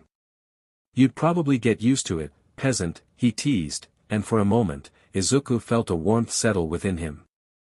Is your hair dyed? Izuku asked after a moment of silence, his curiosity getting the better of him. Katsuki scoffed, a cocky grin spreading across his face. Of course not. You think anyone could get a color like this? All natural, baby, he bragged, shaking his spiky blonde locks. Izuku rolled his eyes playfully. It's unusual, he remarked, trying to keep the mood light. Katsuki hummed thoughtfully, a glint of mischief in his eyes. Is it unusual because there's not a lot of blonde people here, or is it unusual because you think it's weird? He challenged, leaning back slightly. The question made Izuku pause, tilting his head as he considered it. Well, it's not weird. It's just unique, he said, his voice gaining a certain earnestness. It's appealing, actually. He blurted it out before he could catch himself, and to his surprise, he swore he saw a faint blush creep onto Katsuki's face as the other boy quickly averted his gaze. I swear, your head is full of SHT sometimes, Katsuki muttered, trying to mask the embarrassment, but Izuku could see the corners of his mouth twitching upwards. Really? I think it's pretty sweet, Izuku replied with a chuckle. I mean, how many people can pull off that kind of blonde without looking like a total mess? Katsuki snorted, crossing his arms defiantly. Well, obviously, I'm the exception. You'd look awful, he shot back, a playful challenge dancing in his tone. I just imagined that. Izuku laughed, shaking his head. But I guess it fits you. You have that whole bad boy vibe going on. Katsuki smirked, leaning closer with feigned seriousness. Bad boy vibe, huh? You better watch your back, Deku. Izuku raised an eyebrow, his heart racing. What do you mean by that? Just you wait, Katsuki said. You'll see.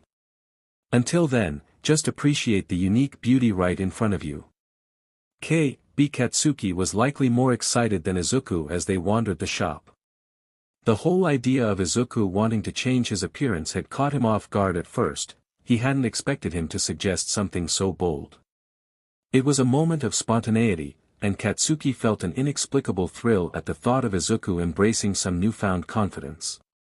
Since he couldn't give Izuku a piercing like he had thought might truly elevate the change, suggesting hair dye had felt like an exhilarating compromise. He believed the green would suit Izuku perfectly, matching the vibrant sparkle of his eyes, but he brushed off the notion that it could symbolize anything deeper than a passing whim. After all, it was just a thought, just a way for Izuku to explore a different side of himself. Katsuki kept his excitement carefully guarded, adamant that his motivations were simple, he was just supporting a friend. Ignoring the flutter of something more profound in his chest, he focused instead on the color choices, pouring all his energy into the moment and pretending that his heart didn't race with every glance at Izuku's hopeful face. Are we seriously doing this? Izuku asked, his voice trembling as he followed Katsuki around the shop, heart racing in anticipation. Katsuki smirked, dragging him toward the hair dye aisle. Yeah, stop being such a wuss. You were head over heels just earlier, he teased, shaking a box of vibrant green dye in his hand. Izuku groaned, running a hand through his messy curls. I know, I am. But I'm scared, he whined, his nerves bubbling to the surface. What if it looks terrible? What if I end up looking like a cartoon character? Katsuki rolled his eyes, clearly unimpressed with Izuku's panic. You won't. Come on, you said you wanted to stand out. This is your chance. He waved the box like a trophy, smirking. Plus, if it's bad, I'll just help you fix it. Right. Easy for you to say. You're the one who can pull off anything. Izuku retorted, biting his lip. What if it's permanent and my hair is ruined forever? Trust me, it won't be, Katsuki said, his tone softening just a bit. You'll thank me later. Just think how cool you'll look with green hair. Izuku took a deep breath, glancing at the green box Katsuki was holding. Cool, huh, he murmured, trying to muster enthusiasm. But what if my mom freaks out? Katsuki chuckled. Who cares? If you really want to go for it, then just do it. Besides, I'll be here to back you up. You won't be scared with me there, right? Izuku stared at him, feeling a warmth blossom in his chest. Okay. You're right. Let's do it, he exclaimed, surprising even himself. Now we're talking. Katsuki grinned, tossing the box in the cart like it was the greatest trophy ever won. Get ready to look awesome, peasant. After paying, they headed to Izuku's house, the anticipation hanging thick in the air. Once inside, Izuku led Katsuki into the bathroom, nervously bringing in a chair and positioning it in front of the mirror. Katsuki eagerly opened the box of dye, only to turn toward Izuku with a playful grin. "Alright, STRP," he commanded, a mischievous glint in his eyes. Izuku yelped, his cheeks flushing bright red.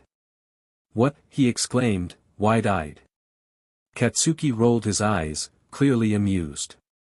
"Take your t-shirt off, unless you want to stain it green forever," he replied with a shrug, and Izuku nodded slowly, anxiety radiating from him. Katsuki sighed, his playful demeanor shifting slightly as he approached Izuku. He gently gripped his shoulders, looking him square in the eyes. "Stop worrying. It'll look great, I'm the one doing it, aren't I, don't you trust me?" Izuku hesitated for a moment, then the comfort and relief washed over him, and he nodded more confidently. Katsuki felt a spark of pride at being able to reassure him, but he quickly looked away, afraid he might start counting the freckles dotting Izuku's face. As Katsuki prepared the dye, the tension began to fade. Izuku finally took a deep breath, pulling his shirt over his head and sitting down in the chair. "Okay, let's do this," he said, a mixture of excitement and fear in his voice. Katsuki smirked, setting the dye container down. "That's the spirit. Just sit tight, I'm doing all the work." As Katsuki began applying the green dye to Izuku's hair, his hands expertly working through the strands, he couldn't shake the observation that struck him with unexpected force. Izuku was so small and skinny, the outline of his spine barely hidden beneath his skin. Katsuki's brow furrowed slightly. It was alarming, did this kid even eat enough?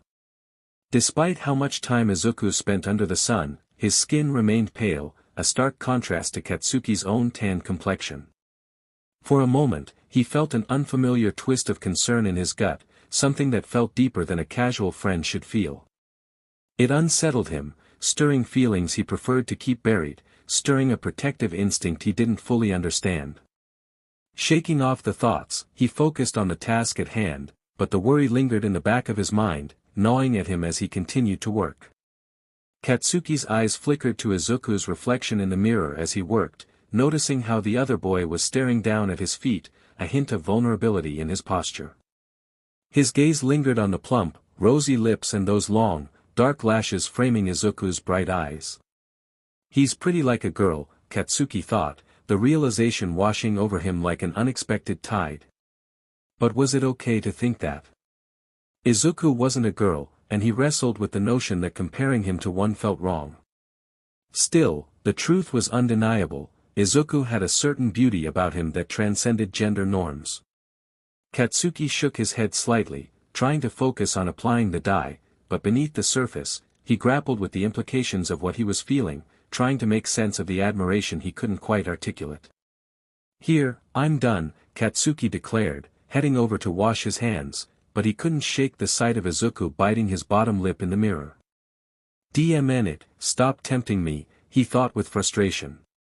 "How much should we let it sit for?" Izuku asked, pulling Katsuki out of his thoughts. "About 30 minutes, he replied, keeping his tone casual as he turned back to face Izuku. "Are you thirsty?" Izuku continued, and Katsuki gave a short nod, feeling a sudden thirst that seemed to stem from more than just the heat of the moment. "Follow me," Izuku said, leading the way downstairs. As they descended, Katsuki's eyes involuntarily trailed from the pale nape of Izuku's neck down to his butt, and his PP twitched with interest. "What the hell?" he thought, quickly averting his gaze, a rush of heat flooding his neck and chest. In the kitchen, Izuku pulled open the fridge. "What do you want?" he asked, glancing back at Katsuki. "Just water," Katsuki replied, trying to sound nonchalant. Izuku poured him a glass, and Katsuki downed it in one go, feeling the cool liquid rush down his throat. Izuku chuckled, "Geez, if you were so thirsty, you should have told me earlier. I didn't know you were that desperate." Katsuki shot him a glare, trying to play it cool, but the heat in his cheeks betrayed him. "Shut up, Deku. You don't know SHT about my hydration needs. He said, feeling more flustered than he wanted to admit. After a playful back and forth, time flew by, and it was time to rinse Izuku's hair. They walked back to the bathroom and Katsuki said, I'll let you wash up, I'll wait in your room.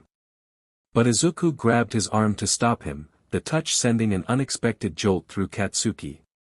It's fine, just stay and talk to me, he said casually. Stay with you while you shower? Katsuki asked, skepticism dripping from his tone. Izuku rolled his eyes and started to take off his shorts. I'll keep my boxers on. Do you people from the city not shower with your friends sometimes? He asked with a grin. Katsuki grimaced at the thought, shaking his head vigorously. No, absolutely not. I'd rather die than shower with my friends, he blurted out, his cheeks flushing with embarrassment at the notion. Katsuki watched intently as Izuku stepped into the tub, the green water streaming off him like a vivid waterfall, pulling Katsuki into a trance. Do you want to come in? Izuku asked, his voice surprisingly casual. Katsuki choked, stunned. What? He stammered. Izuku slicked his hair back with a playful smile and repeated, Do you want to come in? It's so hot, and the water's cold, it'll cool you off. Katsuki stared at him, dumbfounded and caught off guard, but as he felt the heat pooling in his body, he reconsidered. Finally, he stood up, shedding his tank top and shorts, and slid into the tub behind Izuku, his legs stretching to brush against his. The closeness made his heart race, Izuku's back almost brushing against his chest as the reality of their proximity sank in. Katsuki couldn't help but gaze at the nape of Izuku's neck, the small hairs standing on end as he leaned in closer. Tentatively, he reached out to massage Izuku's hair, feeling the warmth radiate between them. The electric connection was undeniable as his chest brushed against Izuku's back. You're really good at this, Izuku said, a hint of admiration in his voice as Katsuki washed his hair. Katsuki smirked, his nerves easing with the playful banter. I'm even better at washing your own hair, he teased, earning a soft giggle from Izuku as he lifted his head back to meet Katsuki's gaze. You look weird like that, Katsuki remarked, raising an eyebrow. Izuku's green eyes scrunched up in laughter, and he shot back, and you look like a confused puppy, what's your point? I'm not a puppy, I'm a dog, Katsuki insisted, trying to sound serious, but the corners of his mouth couldn't help but twitch upward as Izuku erupted into giggles, making him smile despite himself. As Izuku leaned back and settled against Katsuki's chest, resting his head on Katsuki's shoulder, the position felt both cozy and intimate, Katsuki's strong arms encircling Izuku, a protective embrace that made everything feel right. What are you doing? Katsuki asked, feigning annoyance but unable to hide the warmth in his voice. My neck hurts from sitting up straight, sorry, Izuku chuckled, lifting his head slightly, but Katsuki gently pulled him back, his hand resting proudly against Izuku's chest. You said your neck hurts, where are you going? Katsuki teased lightly, and he felt Izuku's smile against his skin. You smell good, Izuku murmured softly, making Katsuki's heart race a little faster. With a quick glance down at him, Katsuki wrapped his arms tighter around Izuku, resting his chin atop his head. Well, I should smell good, he said with a smirk, though the softness of his tone revealed how much he cherished this moment. Izuku paced nervously around the room, his mind racing with thoughts of how his hair would look once it dried. Just then, he noticed Katsuki rummaging through a cabinet. What are you looking for? He asked, glancing over his shoulder. Before he could react, Katsuki had found a towel and tossed it at Izuku's face. Thanks, he replied sarcastically, trying to mask his irritation. Katsuki smirked, strolling over to him. Yeah. Not my fault you have SHT reflexes, you need to eat more, he teased, giving Izuku's chest a playful nudge with his pointer finger. Izuku rolled his eyes, but inside, he was freaking out about Katsuki's strength. How could someone push him with just a finger? Seriously though, Katsuki said, catching Izuku's expression, let me do it. He snatched the towel and started drying Izuku's hair, his touch both gentle and firm. "You can't just leave your hair to dry like that, it's a disaster waiting to happen," Katsuki said with mock seriousness. Izuku chuckled softly, feeling the warmth spreading through him. "Thanks, I guess I could use a hair stylist after all." Katsuki shot him a grin. "You bet you could." As Katsuki carefully brushed through Izuku's damp curls, detangling them with gentle precision, Izuku couldn't help but notice the warmth radiating off Katsuki's body. He was so close, Katsuki's distinct scent filled the air, and Izuku felt a strong urge to bury his nose in Katsuki's chest and inhale deeply, though he quickly dismissed the thought as odd. Once Katsuki finished, he turned to Izuku with a look that left Izuku feeling vulnerable and exposed. "Does it look terrible?" he asked, anxiety creeping into his voice. Katsuki gulped, a flicker of uncertainty crossing his face as he glanced away, making Izuku's heart race even faster. Was it that bad? Feeling a wave of insecurity wash over him, Izuku bolted into the bathroom to check himself in the mirror. He froze as he looked at his reflection. The dark green of his hair contrasted beautifully against his pale skin and vivid eyes. "Wow," he whispered to himself in disbelief, a smile slowly spreading across his face. Katsuki was right, it turned out good after all. Katsuki leaned casually against the bathroom doorframe, arms crossed, watching Izuku as he turned to face the mirror. When Izuku saw his reflection, he practically bounced with excitement, saying, "Thank you, thank you, thank you," before jumping into Katsuki's arms, wrapping his arms around his neck. Katsuki stumbled slightly, muttering, "You're smothering me," which made Izuku laugh and cling on even tighter. With a swift motion, Katsuki picked him up, wrapping Izuku's legs around his torso. Izuku looked down in surprise, and Katsuki met his gaze with a soft smile.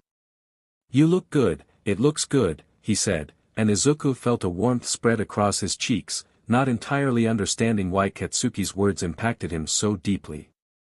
Not caring about anything else, he hugged Katsuki tightly and buried his face in his neck, feeling safe and happy in that moment. Chapter 5, Summer Promises. Katsuki lounged in his room, tossing his phone in the air and catching it repetitively, a habit that masked the turmoil in his mind. As he got lost in thought, he realized, with surprising clarity, that leaving didn't feel as urgent anymore. His heart was tethered to a certain green-haired boy. A smile crept onto his face before he quickly suppressed it, groaning in annoyance at his own vulnerability. He didn't even know if he was gay, but the emotions Izuku stirred within him were undeniable. They ignited a fierce protectiveness in Katsuki, a burning longing to shield him from the world's harshness. Despite the undeniable pull he felt towards Izuku, Katsuki couldn't help but wrestle with the uncertainty of his own feelings. Suddenly, Katsuki's door swung open, and his grandfather barged in with an imposing presence. "They don't teach y'all manners in the countryside or something. Knock before you come in." Katsuki snapped, anger bubbling to the surface. His grandfather pursed his lips, the air thickening with tension. "This is my house, I'll come and go as I wish. Why haven't you been answering your mother's calls? She's worried sick." Katsuki rolled his eyes, rising from the bed, irritation coursing through him. "Mind your business," he retorted, trying to brush past him, but his grandfather's grip clamped down on his arm like a vice. "You better learn how to show some respect, boy, unless you want me to teach you," he said, his voice low and dangerous. Katsuki scoffed, yanking his arm free and shoving past him, heart racing, not just from anger but from the need to escape the heavy, suffocating atmosphere coiling around them like a storm. Once outside, Katsuki muttered curses under his breath, frustration boiling over. Who the hell did his grandfather think he was? Katsuki didn't fear anyone, especially not an old man trying to assert demps over him. With his hands shoved deep in his pockets, he wandered aimlessly, grappling with the crushing weight of everyone else's judgment. Why did they all assume he was the one in the wrong? He hated that feeling. Just then, an orange cat caught his eye, meowing plaintively, and a flicker of curiosity sparked within him. He approached the feline slowly, crouching down to slide its soft fur. "Bet you're more free than me," he said, half joking, and the cat meowed in response, as if in agreement, momentarily lifting the heaviness off his chest. "Should I call you cats?" a familiar voice chimed in, and Katsuki didn't need to look up to know it was Izuku. "Don't call me that," he grumbled, continuing to pet the cat, but he could hear the chuckle that followed. "What about Kaken? Can I call you that?" Izuku teased, his voice brightening the mood. Katsuki rolled his eyes, the corners of his mouth twitching into a reluctant smirk. "Sure, do whatever," he replied, standing up to finally face him. "Hey," Izuku said, flashing a soft smile that made Katsuki's heart race and thoughts clear. "Hey," Katsuki replied, feeling an unexpected flutter in his chest. His gaze shifted to the pastel green bike resting by Izuku's hip. "That yours?" he asked with a smirk. Izuku nodded enthusiastically, his eyes sparkling. "Yep. Want to try riding it?" Katsuki raised an eyebrow, crossing his arms. "You really think I'd ride that thing?" "Why not?" Izuku urged, a grin spreading across his face. "It's fun." "Alright, you ride it, I'll sit behind," Katsuki relented, trying to mask the excitement in his voice. Izuku laughed, climbing onto the bike. "Come on, Kaken, hop on." Katsuki didn't need to be told twice, he wrapped his arms around Izuku's torso, feeling an unfamiliar warmth as they sped off. The bike surged forward, and as they zoomed down the path, the world around them blurred and the rush of wind whipped through their hair. With every pedal, the heavy thoughts that had plagued Katsuki melted away, leaving only the exhilarating freedom of the moment. He couldn't help but smile, resting his head on Izuku's shoulder while laughter spilled from his lips, infectious and pure. The simple joy of being there, riding together, made everything else fade into the background, until it was just the two of them against the world, two boys carving their own path amidst the chaos. As they rode, Izuku started to slow down, glancing over his shoulder with a curious expression. "Are you feeling better?" he asked, his voice gentle. Katsuki perked up at the question, caught off guard. "How did you know?" he replied, genuinely curious about how Izuku had sensed his mood in the first place. Izuku shrugged, a soft smile on his face. "I could feel it. You weren't yourself." Katsuki chuckled, not quite able to disguise the fondness in his voice. "Freak," he retorted, though it lacked any real bite. Izuku sped up again, the wheels roaring beneath them. Katsuki, caught up in the moment, let go of Izuku's torso and spread his arms wide, embracing the rush of freedom. He closed his eyes, the cool air biting at his skin, creating a thrilling contrast to the warmth of Izuku's presence behind him. The rush felt intoxicating, the world around him blurring even more. "This is amazing," he shouted, laughter bubbling up as the wind whipped through his hair. Izuku grinned, glancing back at him, the joy reflecting in his eyes.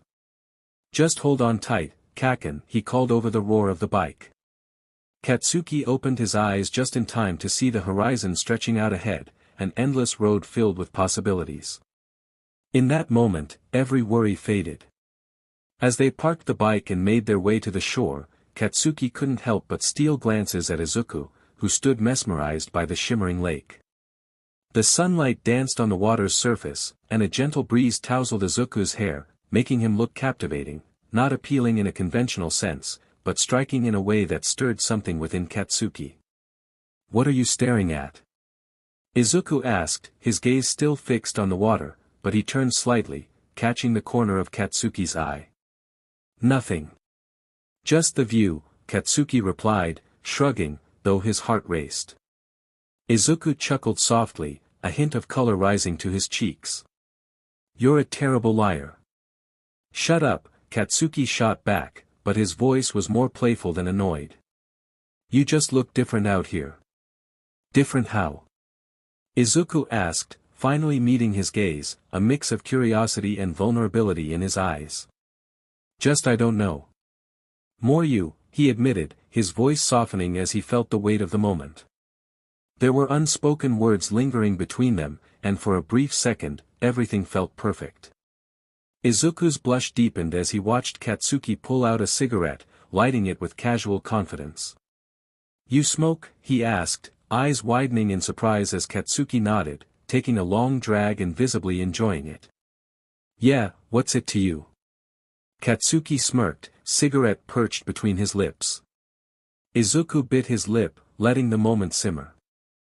"I don't think that's good for you, maybe not, but it feels DMN good," Katsuki replied, his voice teasing. He took a step closer to Izuku, the teasing glint in his eyes catching the sunlight. "Wanna try?"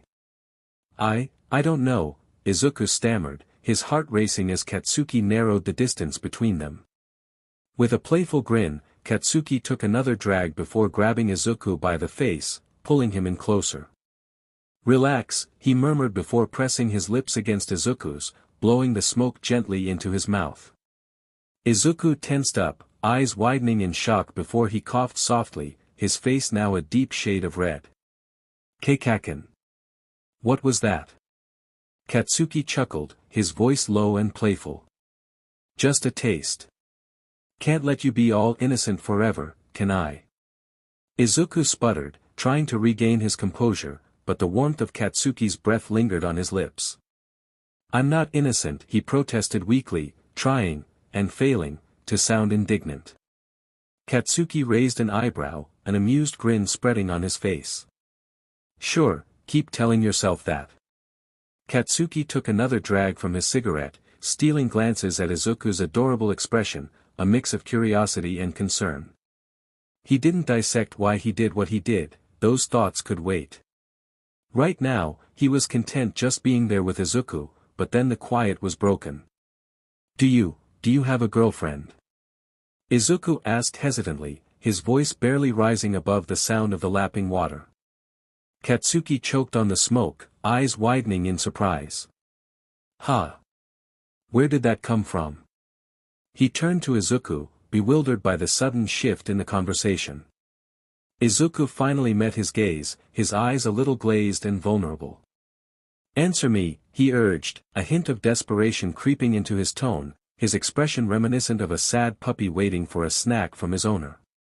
Katsuki took another drag, feeling the growing tension in the air. "You think I'd do that if I did?" he shot back, trying to mask the fluttering in his chest. Izuku's mouth opened and closed, as if he was searching for the right words. I don't know. I've seen how other girls look at you, and what? You think I care?" Katsuki interrupted, his voice tinged with an intensity that made the air electric. He couldn't take his eyes off Izuku's lips, plush and pink, begging for a kiss. "Maybe I care." Izuku shot back, suddenly braver, his eyes narrowing. "You don't get to just kiss me like that and act like it doesn't mean anything." Katsuki stepped closer, his heart racing. "Then let's make it mean something," he said, his voice dropping to a whisper, as he leaned in and captured Izuku's lips in a daring kiss, the world around them fading, leaving only the two of them. Izuku kissed back, a bit clumsily, and Katsuki couldn't help but smile. He was likely Izuku's first kiss, and that realization made him feel warm inside. After pulling away, Izuku groaned, burying his face in his hands. Katsuki chuckled as he sank down onto the grass, and Izuku joined him moments later, still trying to regain his composure. "Do you think it's gross?" Katsuki asked, glancing at him with a teasing smirk. Izuku peeked through his fingers, his cheeks still flushed.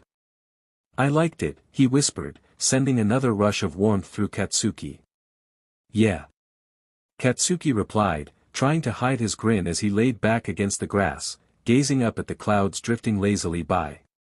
When Izuku laid down beside him, their shoulders brushing, Katsuki felt a warm rush of affection. To his surprise, Izuku reached out and intertwined their fingers, squeezing softly. Katsuki felt his heart race, threatening to burst from his chest. "You know," Izuku murmured, a shy smile creeping onto his face. "You're kind of a JRK, but I like that about you." Katsuki chuckled, squeezing Izuku's hand gently. "I can be a little more than a JRK if that's what it takes." Izuku's breath hitched, and Katsuki could feel the shy but excited energy radiating from him. "Just being you is enough," he replied, daring to meet Katsuki's gaze, his eyes sparkling with mischief and hope. "Yeah." Katsuki challenged, tilting his head, a teasing grin spreading across his face. "If you're going to keep kissing me, though," Izuku started, his cheeks flushing as he gazed up at Katsuki. "There are some things you'll have to do." Katsuki raised an eyebrow, a smirk creeping across his face as he reveled in how endearing everything about Izuku was. Izuku closed his eyes, clearly nervous but determined. "You must promise to love me and never hurt me." Katsuki chuckled lightly, feeling a rush of warmth in his chest. "Light work, is that all you want, Deku?" With a playful confidence, he shifted his weight, hovering over Izuku, their faces only inches apart. Izuku's eyes flew open, wide and earnest as they seemed to stare straight through him. "One would argue you're easy," Katsuki teased. Katsuki leaned in closer, the proximity charged with electricity, their breath mingling. The tension between them thickened as Izuku blinked up at him, those ridiculously long lashes framing his eyes. In an instant, Katsuki closed the gap, capturing Izuku's lips in another searing kiss. The sweet taste of Izuku's mouth was intoxicating, making his heart race wildly, and he couldn't help but deepen the kiss, their bodies instinctively gravitating toward one another. Katsuki felt a primal urge to claim this moment, to savor every second of their closeness, the thrill of newness igniting something deep within him. As he pulled back slightly, breathless, he couldn't help but tease, "You know, this could get a lot more complicated if we keep at it." Izuku smirked slightly, a mix of innocence and mischief in his expression. "I'm counting on it," he replied, the playful challenge in his voice only intensifying the heat in the air around them. Izuku sat cross-legged on the floor, sketchpad balanced on his knees, intently capturing Katsuki's side profile. Katsuki was leaning casually against the wall, arms crossed over his chest, his head tilted slightly to emphasize the strong lines of his jaw and the sharp angles of his cheekbone. The way the light caught his hair made it appear almost fiery, and Izuku meticulously focused on each detail, from his defined muscles to the way his confident posture radiated an air of defiance and strength. "This is taking ages," Katsuki murmured, glancing over his shoulder at Izuku with a hint of impatience. Rolling his eyes, Izuku shot back, "Art takes time." He continued to draw, each slide of his pencil a quiet reflection of the emotions building within him as he thought back on the past few days. Their newfound closeness was intoxicating, time spent swimming together, the thrill of biking through the streets with the wind in their hair, and the way they played with the neighborhood cats, Katsuki's laughter echoing through the air. He cherished the moments when their pace slowed, sharing meals at Izuku's house, the casual intimacy settling like a warm blanket over them. But it was in those stolen moments in his room, when they were finally alone, that Izuku felt the most alive. The kisses, soft and exploratory at first, had quickly deepened into something more passionate, the caresses igniting an electricity between them that left him breathless. He bit his lip just thinking about those evenings, his heart racing at the memory of Katsuki's hands entangled in his hair, their bodies pressed together, Katsuki's teeth sinking into his skin. The intimacy of it all found its way into his drawing, pouring into the lines and curves he carefully crafted, a testament to their evolving relationship, and the words he couldn't yet find. "I'm done," Izuku announced, his voice laced with anticipation. "Finally," Katsuki replied, stretching his limbs as he sauntered over to see the drawing. As his gaze fell on the artwork, his breath caught in his throat. "It's amazing," he breathed, all lighting up his features. Izuku felt warmth spread across his cheeks, rubbing the back of his neck awkwardly. "Thanks, you should go to an art school," Katsuki suggested, plopping down onto the bed like it was the most natural thing in the world. "That's expensive and far," Izuku giggled, hopping on top of Katsuki, their laughter filling the room. Katsuki tilted his head, his brown eyes piercing through any hesitation Izuku held. "I'll get you into art school one day, I promise." Izuku's heart swelled at the sincerity in Katsuki's words, his smile growing wider as he rested his head against Katsuki's chest. The rhythmic thump of his heartbeat resonated with his own, strong and raw, just like Katsuki himself. "You really mean that?" he murmured, feeling both comforted and exhilarated. "DMN right, I mean it," Katsuki said, a serious edge to his tone, but it softened into a teasing smirk. Izuku couldn't help but chuckle, feeling a surge of affection for the boy beneath him. "You might just have to get used to being my muse, then." "Oh, I'm definitely down for that," Katsuki replied, a mischievous glint in his eyes. "Just make sure you won't draw me looking like an idiot." "Only if you promise to always be around so I can capture how amazing you are," Izuku shot back, feeling the weight of their futures, intertwined and filled with possibilities, hanging in the air between them. "I promise," Katsuki said, his expression earnest as he stared up at Izuku. In response, Izuku leaned down and gave him a quick peck on the lips, pulling away with a cheeky grin. Katsuki whined, brows furrowing dramatically. "Seriously? What was that? Give me a proper kiss." Izuku laughed, his heart fluttering at Katsuki's adorable frustration. "Nope, that's enough for now," he teased, hopping off the bed with a playful bounce. In retaliation, Katsuki grabbed a pillow and hurled it at Izuku's head. "Hey!" Izuku exclaimed, catching the pillow before it hit him. "You can't just throw pillows at me." "Why not? You're being a tease." Katsuki shot back, a smirk playing on his lips as he sat up, still looking adorably defiant. Izuku held the pillow defensively, chuckling as he waved it back and forth. Okay, how about I promise a real kiss later?" "Better," Katsuki said with a satisfied nod, leaning back against the bed with a contented grin. "But I'm holding you to it." As Izuku settled into the chair, a hint of nervousness crept into his voice. "Are you still leaving when summer ends?" he asked sheepishly, the thought gnawing at him because he really didn't want Katsuki to go. Katsuki's expression changed instantly, determination shining in his eyes. "No way, I'm staying here. I'll even go to school here, so we can be together." Izuku's heart leapt at the promise, a smile breaking across his face despite the flutter of doubt in the back of his mind. It felt a bit unrealistic, but there was something undeniably genuine about Katsuki's conviction that made him want to believe. "You mean it?" he asked, searching Katsuki's gaze for any signs of wavering. "Of course I mean it," Katsuki replied, his tone steady and unwavering. "I'm not going anywhere without you." Izuku felt the warmth of trust bloom within him, and he knew, for now, that believing in Katsuki was worth it. "Here," Katsuki said as he got up, striding over to Izuku. He held his phone as he leaned in, planting a quick kiss on Izuku's cheek before snapping a selfie. Confused, Izuku chuckled, "What was that for?" Katsuki flashed a sly smile to himself, hopping back onto the bed with a sense of triumph.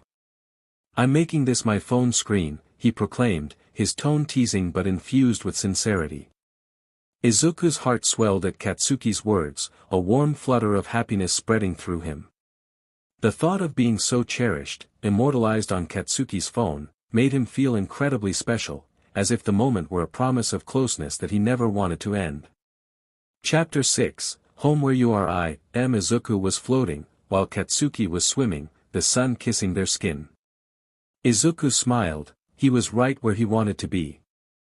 "Your friends don't get mad you only hang out with me?" Katsuki asked, swimming over. Izuku looked at him, a mischievous glint in his eye. "I don't think so. Besides, I enjoy spending time with you more, Kaken." Katsuki grinned, his confidence shining through. "DMN right. Who else could keep up with me?" Izuku giggled and splashed him playfully. "I think I can manage." Katsuki smirked, beckoning Izuku closer. "Oh really? Let's see about that."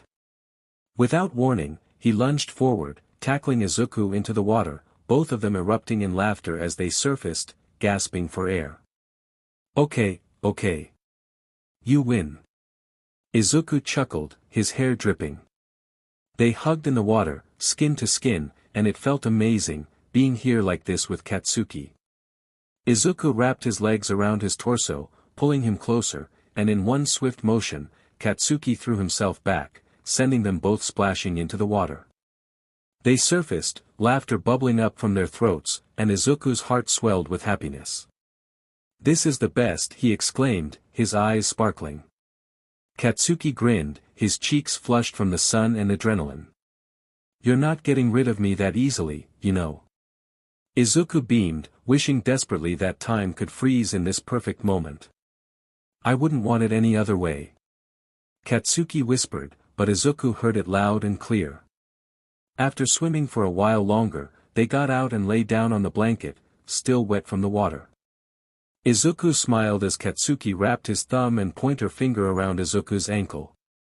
"They're so small," he said with a teasing grin. Izuku laughed, glancing down. "Why are you obsessed with my ankles?"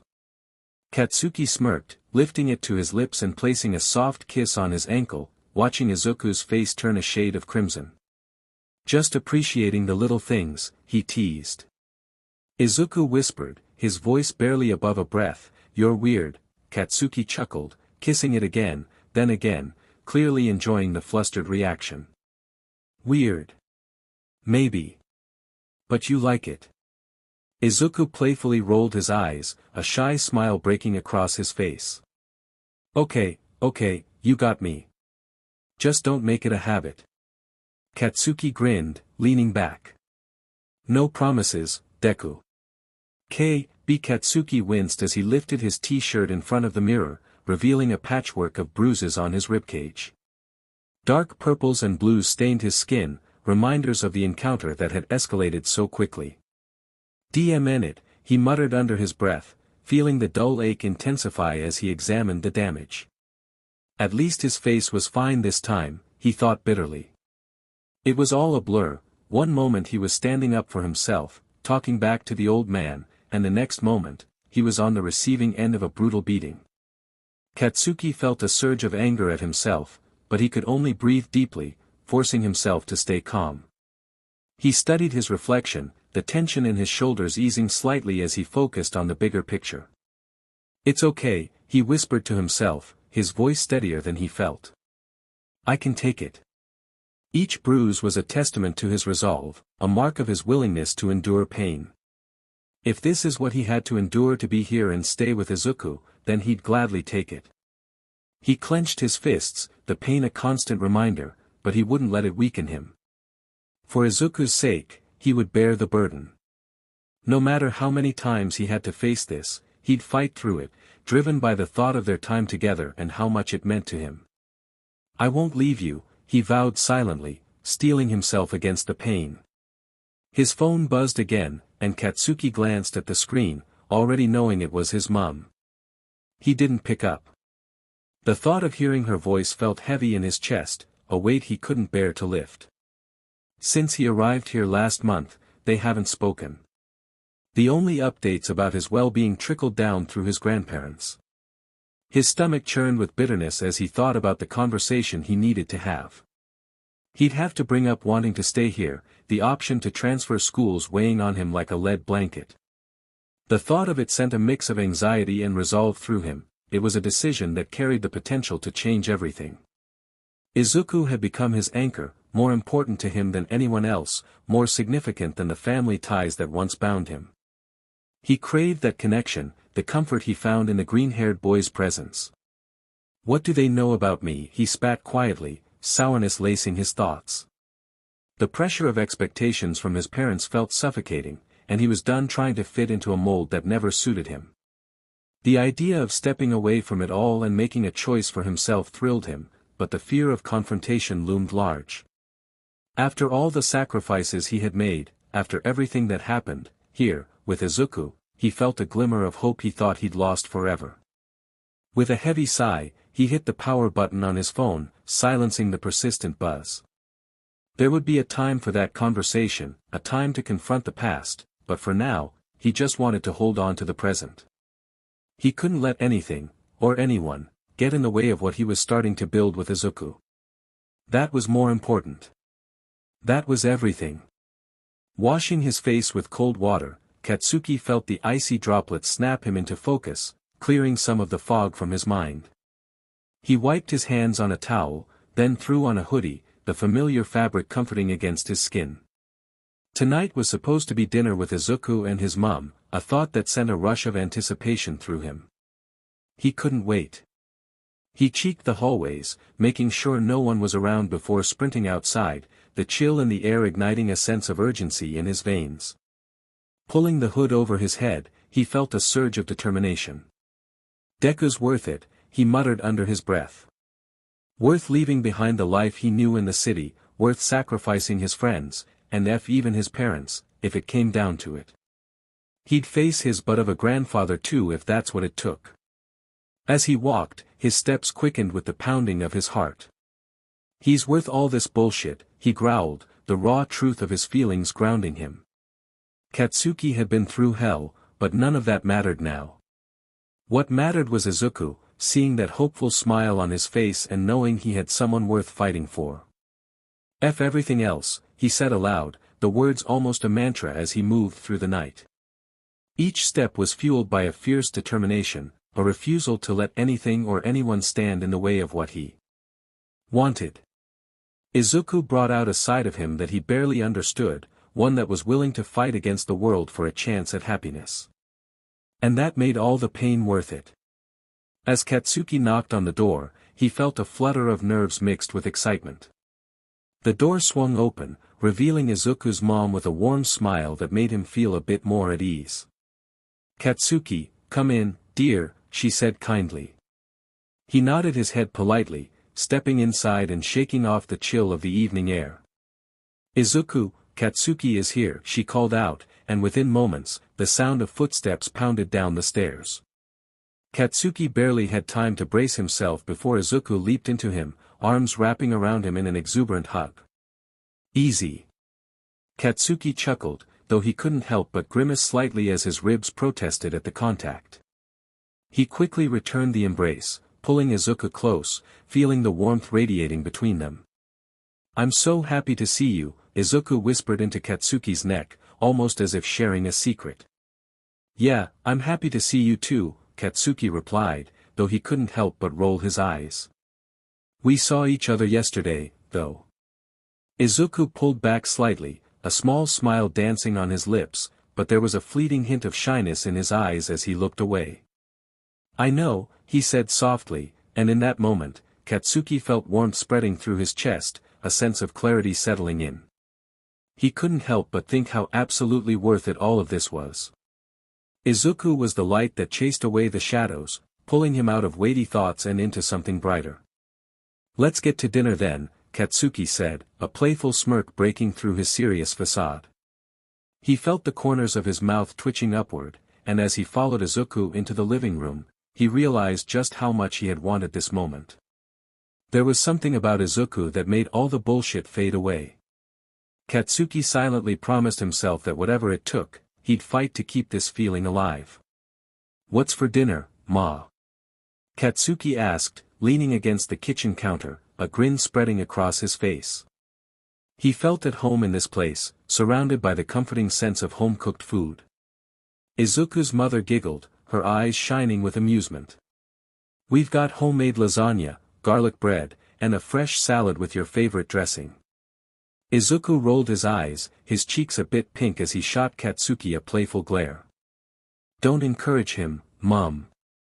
He already thinks he's too cool for school." Katsuki smirked, brushing off Izuku's comment with a wave of his hand. "Too cool? Nah, I just have excellent taste. I mean, look at this spread."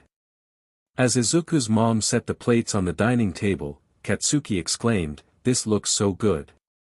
His mouth watered at the layers of cheesy goodness, the aroma making his stomach growl. She turned to him, beaming with pride as she patted his head affectionately.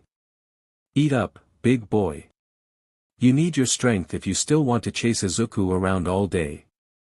Katsuki laughed, feeling a warmth spread through him. "Yeah, I guess my muscles do need some fuel." He shot Izuku a teasing glance. "Although I dunno, I think I'll still outlast him." Izuku mockingly gasped, pretending to be offended. Excuse me. We all know my stamina is way better than yours. Katsuki raised an eyebrow, a playful smirk tugging at his lips. Whatever you say, Deku. Izuku's mom chuckled, shaking her head in amusement as she took her seat. Just make sure you two don't eat too much and save room for dessert. I baked chocolate cake. As they dug into the delicious lasagna, Katsuki felt the warmth of the room wrap around him. He shared jokes and laughter with Izuku's mother, enjoying the amiable atmosphere. It felt so different from the tense dinners at home, where every bite was coated with scrutiny and expectation. What do you think, Katsuki? Did I nail the lasagna? Izuku's mom asked with hopeful eyes. Katsuki nodded, a mouthful of pasta giving him a moment to think of a witty comment. He swallowed quickly, grinning wide. If there's a cooking championship, you'd win gold, Ma. This is amazing. Izuku beamed at his mom, clearly pleased with Katsuki's praise. See. I told you he'd love it. Katsuki felt a soft warmth spread through his chest, a sense of gratitude mixing with the happiness stemming from the meal. He never thought he'd say it, but he was grateful for this house, this kitchen, and the laughter that echoed through it. In the past, he had loathed being here, the small-town vibe, but now, it represented something far deeper. As they transitioned to dessert, the table filled with the sweet aroma of chocolate cake. Katsuki couldn't help but smile to himself as he took a generous slice. The rich flavor melted in his mouth, and he savored each bite, feeling like he was indulging in not just food but also the warmth of family he'd always craved. Izuku glanced over at him, a curious expression on his face. You okay there, Katsuki? You look like you've just found treasure. Katsuki smirked, wiping some frosting from the corner of his mouth. Trust me, I've struck gold with this cake. He sighed in exaggerated bliss, tapping the fork on the plate as he took another bite. I never used to like this place, but I guess you could say it's grown on me. Izuku's eyes lit up. Really? You mean that? Yeah, Katsuki said, his tone a little more serious now. I hated it back then, but I realized all the good stuff came with it. Like you. Izuku's cheeks flushed a light pink, and he looked down at his plate, a shy smile breaking through. I'm glad you're here, too. It means a lot to me. Katsuki felt a wave of warmth, a feeling of peace washing over him. They chatted and laughed late into the evening, a cozy ambience settling around them. With each smile, each shared moment, Katsuki silently promised himself that he would hold on to this newfound happiness for as long as he could. Come on, you have time to talk to her later. Izuku whined from the top of the stairs, leaning against the banister with a playful pout on his face. The excitement radiating from him was almost palpable, and he bounced a little on his feet, urging Katsuki to hurry up. After dinner, they had washed the dishes together, a small, routine task that usually felt mundane but now carried a sense of camaraderie. Now, Izuku was more eager than ever to escape to the quiet of his room, where they could unwind on the balcony and soak in the night air. Katsuki finally trudged up the stairs, a light smirk playing on his lips as he feigned annoyance. I spoiled you rotten, you're so impatient, he said, shaking his head in mock disappointment. Izuku rolled his eyes, though a smile tugged at his lips. I've waited long enough. Let's go already. He gestured emphatically with his hands, ready to lunge forward. Katsuki chuckled, walking up the final few steps and teasingly poking Izuku in the side. All right. Let's go, you little ball of energy. He pushed open the door, and they stepped into Izuku's room. The atmosphere was cozy, with soft lighting and a hint of the cool evening breeze wafting in from the open balcony doors. Izuku could see the stars twinkling against the dark canvas of the sky, a appealing contrast to the pale moon that hung overhead. Izuku led the way out to the balcony, practically buzzing with enthusiasm. He settled onto one of the chairs and motioned for Katsuki to join him. See. Isn't it nice out here, he said, his eyes shining with excitement as he pointed to the view of. Threatened, his voice low and threatening. You think I'm afraid to throw you out? You think I won't do it? Tears of anger prickled at Katsuki's eyes, but he fought them back, refusing to show weakness. You're nothing but a coward, he hissed, fingertips trembling with adrenaline. You hide behind your hate because you can't accept who you really are. His grandfather's face twisted, a blend of fury and something darker. Shut your mouth. You're sick, and I won't have you around to tarnish my name. Katsuki felt the heat of anger surging through him, but it mixed with something far more painful, an overwhelming sense of despair. I'm not leaving, he yelled, his voice cracking under the weight of his emotions. I don't want you here. Your parents should send you to therapy. What in the world is wrong with you? His grandfather's accusatory tone cut deep, but in that moment, it felt like a dam had broken inside him. Tears spilled hot down his cheeks, fueled by an explosion of anger, nothing else. Why am I always in the wrong? Why do I have to listen to you when you have zero to say? His voice rose, trembling, the bitterness spilling out. Because I'm young. All my life I've been young, so I never get a turn. Everybody talks to me like I'm the one who should change. Why should I change? Katsuki took a shaking breath, fighting against the shame that threatened to swallow him whole. You tell me I'm bad before I even get to be anything. What the hell is that? Original sin or something? The words tumbled out, raw and unfiltered, each one a dagger aimed at the heart of the disdain he felt directed toward him. His grandfather's face twisted in anger, but Katsuki didn't care anymore. Each word was a release, a part of him breaking free from the chains he had worn for so long. You don't understand anything about me. I've never even gotten to find out who I am, and all you see is shame. You're so consumed by your own hatred that you can't even look at me without disgust.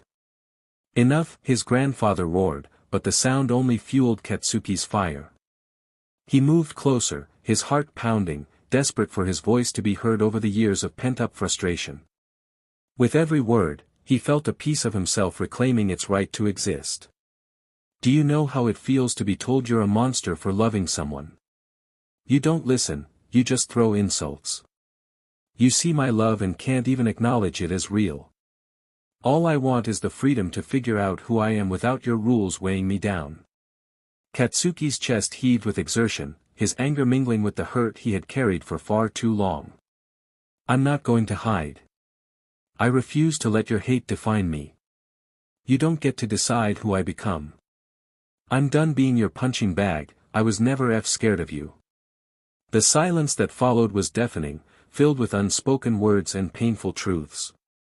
Katsuki stood there, trembling, tears coursing down his cheeks, heart racing and raw. He felt a mixture of fear and determination. He was finally ready to stand up for himself, to fight back against the years of disdain and rejection. The taxi is outside, his grandfather said flatly, refusing to meet his gaze. Panic surged through Katsuki, pure and unrelenting. No. No. He couldn't let this happen. He had to get to Izuku. He had to escape this nightmare. With adrenaline pumping through his veins, Katsuki made a desperate dash for the door, but before he could reach it, the old man's hand shot out, grabbing him by the arm. You're not going anywhere. With a sudden, brutal punch, Katsuki felt the world shift as pain exploded in his face. He stumbled, falling to the ground, the cold floor biting into his skin. Get up, his grandfather barked as he kicked Katsuki hard in the ribs, each blow sending waves of agony coursing through him. His head was ringing, the sounds around him fading as he gasped for breath. This was it, he thought desperately, panic clawing at his insides. He had to get to Izuku, he had to fight back. But just as he was gathering the strength to rise, Katsuki felt his grandfather's grip on him tighten. Before he could fully process what was happening, he was yanked to his feet and shoved roughly into the back seat of the taxi. His suitcase was tossed in beside him like it was nothing more than trash. Don't let him go until you're at this address, his grandfather ordered the driver crisply, slamming the door shut with a finality that echoed like a death knell in Katsuki's heart. F this. F, F. His mind raced as panic enveloped him like a suffocating blanket. Izuku, I'll come back for you. He had to believe that. You can't do this, he yelled through the window, desperation spilling from his eyes as he watched his grandfather walk away, the man's back turned to him like a curtain closing on the life he fought to escape. All those endless nights of laughter, shared dreams, and promises whispered in the dark. The thought of being separated from him was unbearable. I'll find a way back, he mumbled to himself, forcing the words out through clenched teeth, even as despair clawed at him. I swear, I'll find a way to come back.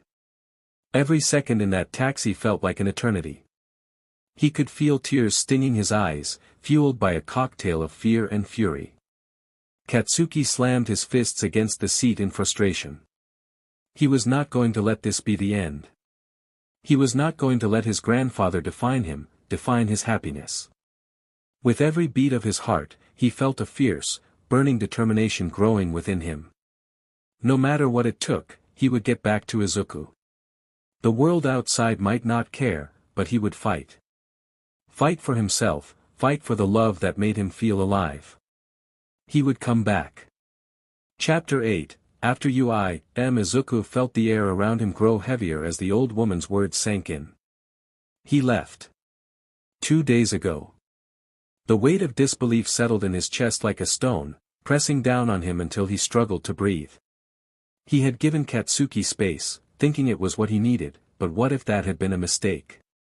His mind raced back to their last conversation, the way Katsuki had looked at him, filled with something unspoken but unmistakably profound. Had he been hiding how serious things were? Izuku had thought they were okay, that they could work through anything together. Panic surged through him as he fought to grasp the reality of Katsuki's departure. What? Izuku managed to stutter, a lump forming in his throat. The woman's smile felt agonizing in the moment. He searched her face for any signs of mischief, any sign that this was a cruel joke. But she only shrugged a bit, the innocence in her expression a stark contrast to the chaos swirling inside him. Yes, he left 2 days ago, she reiterated, as if it were a perfectly ordinary occurrence. He was so excited to talk to his parents.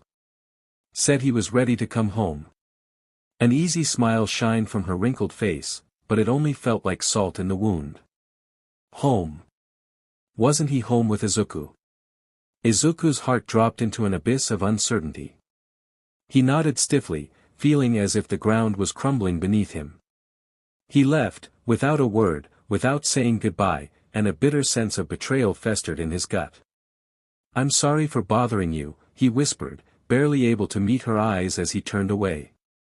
As he walked back down the path, each step felt heavier than the last, like he was trudging through mud. The bright day around him felt dull and colorless, the sounds of children playing and birds chirping starkly contrasting with the turmoil in his heart. He had thought Katsuki needed space, but maybe that space had created an ocean of distance between them. What had happened to their connection? Had he misread everything? Izuku's chest tightened at the thought of Katsuki not reaching out to him, not even a call or a text. Izuku clenched his fists, the heat of determination igniting within him. He wasn't just going to let Katsuki slip away without a fight. He needed to find him.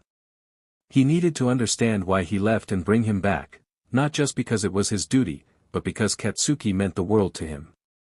Izuku stared at his phone, the screen dimming as he realized the call had gone unanswered.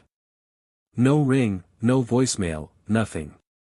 The silence felt deafening, amplifying the thrum of anxiety in his chest. Did Katsuki change his number? The thought churned in his stomach like a storm, each wave crashing harder than the last. He lowered his phone, feeling a mix of confusion and despair. It felt impossible that Katsuki would cut him off like this, but the absence of a single ring echoed louder than any words. Maybe he didn't want to be found. The hurt settled deeper, squeezing around his heart like a vice. Don't think like that. Izuku chastised himself, shaking his head to clear the negative thoughts. Katsuki promised, he reminded himself, trying to cling to that sliver of hope, promised that they'd be together. The memories of their laughter, the gentle moments they shared, stoked the fire of determination within him. Katsuki wouldn't just walk away from all of that, he couldn't. Izuku turned and headed toward the nearest cafe, thinking it would provide a moment of solace, a place to gather his thoughts. As he walked, his mind whirled with every possible scenario. Had something gone wrong at home? Was Katsuki angry with him? Had he decided to push everyone away? Each thought felt like a dagger to his heart. When he arrived, he ordered a small coffee, the warmth of the mug grounding him slightly. Sitting at a small table in the corner, he tapped his fingers nervously against the surface, scanning the room as if it held some sign or message from Katsuki. What if I'm just being overdramatic? He questioned. Deep down, he knew his instincts were often right. Katsuki was steadfast, but he was also emotional in his own way. He took a sip of coffee, trying to smooth the fraying edges of his anxiety. Katsuki wouldn't abandon him. He just needed time to process something, time to think right. Izuku's heart ached with longing. He wished he could be there for Katsuki right now, to show him he wasn't alone, that he didn't have to bear everything by himself. As he left the cafe, the weight on his heart felt slightly lighter. Katsuki wasn't out of reach, he just needed to find the right way to connect with him again. A week had crawled by, each day stretching out painfully like an eternity. The absence of Katsuki felt like a void in Izuku's life, a hollow space where laughter, arguments, and warmth used to thrive.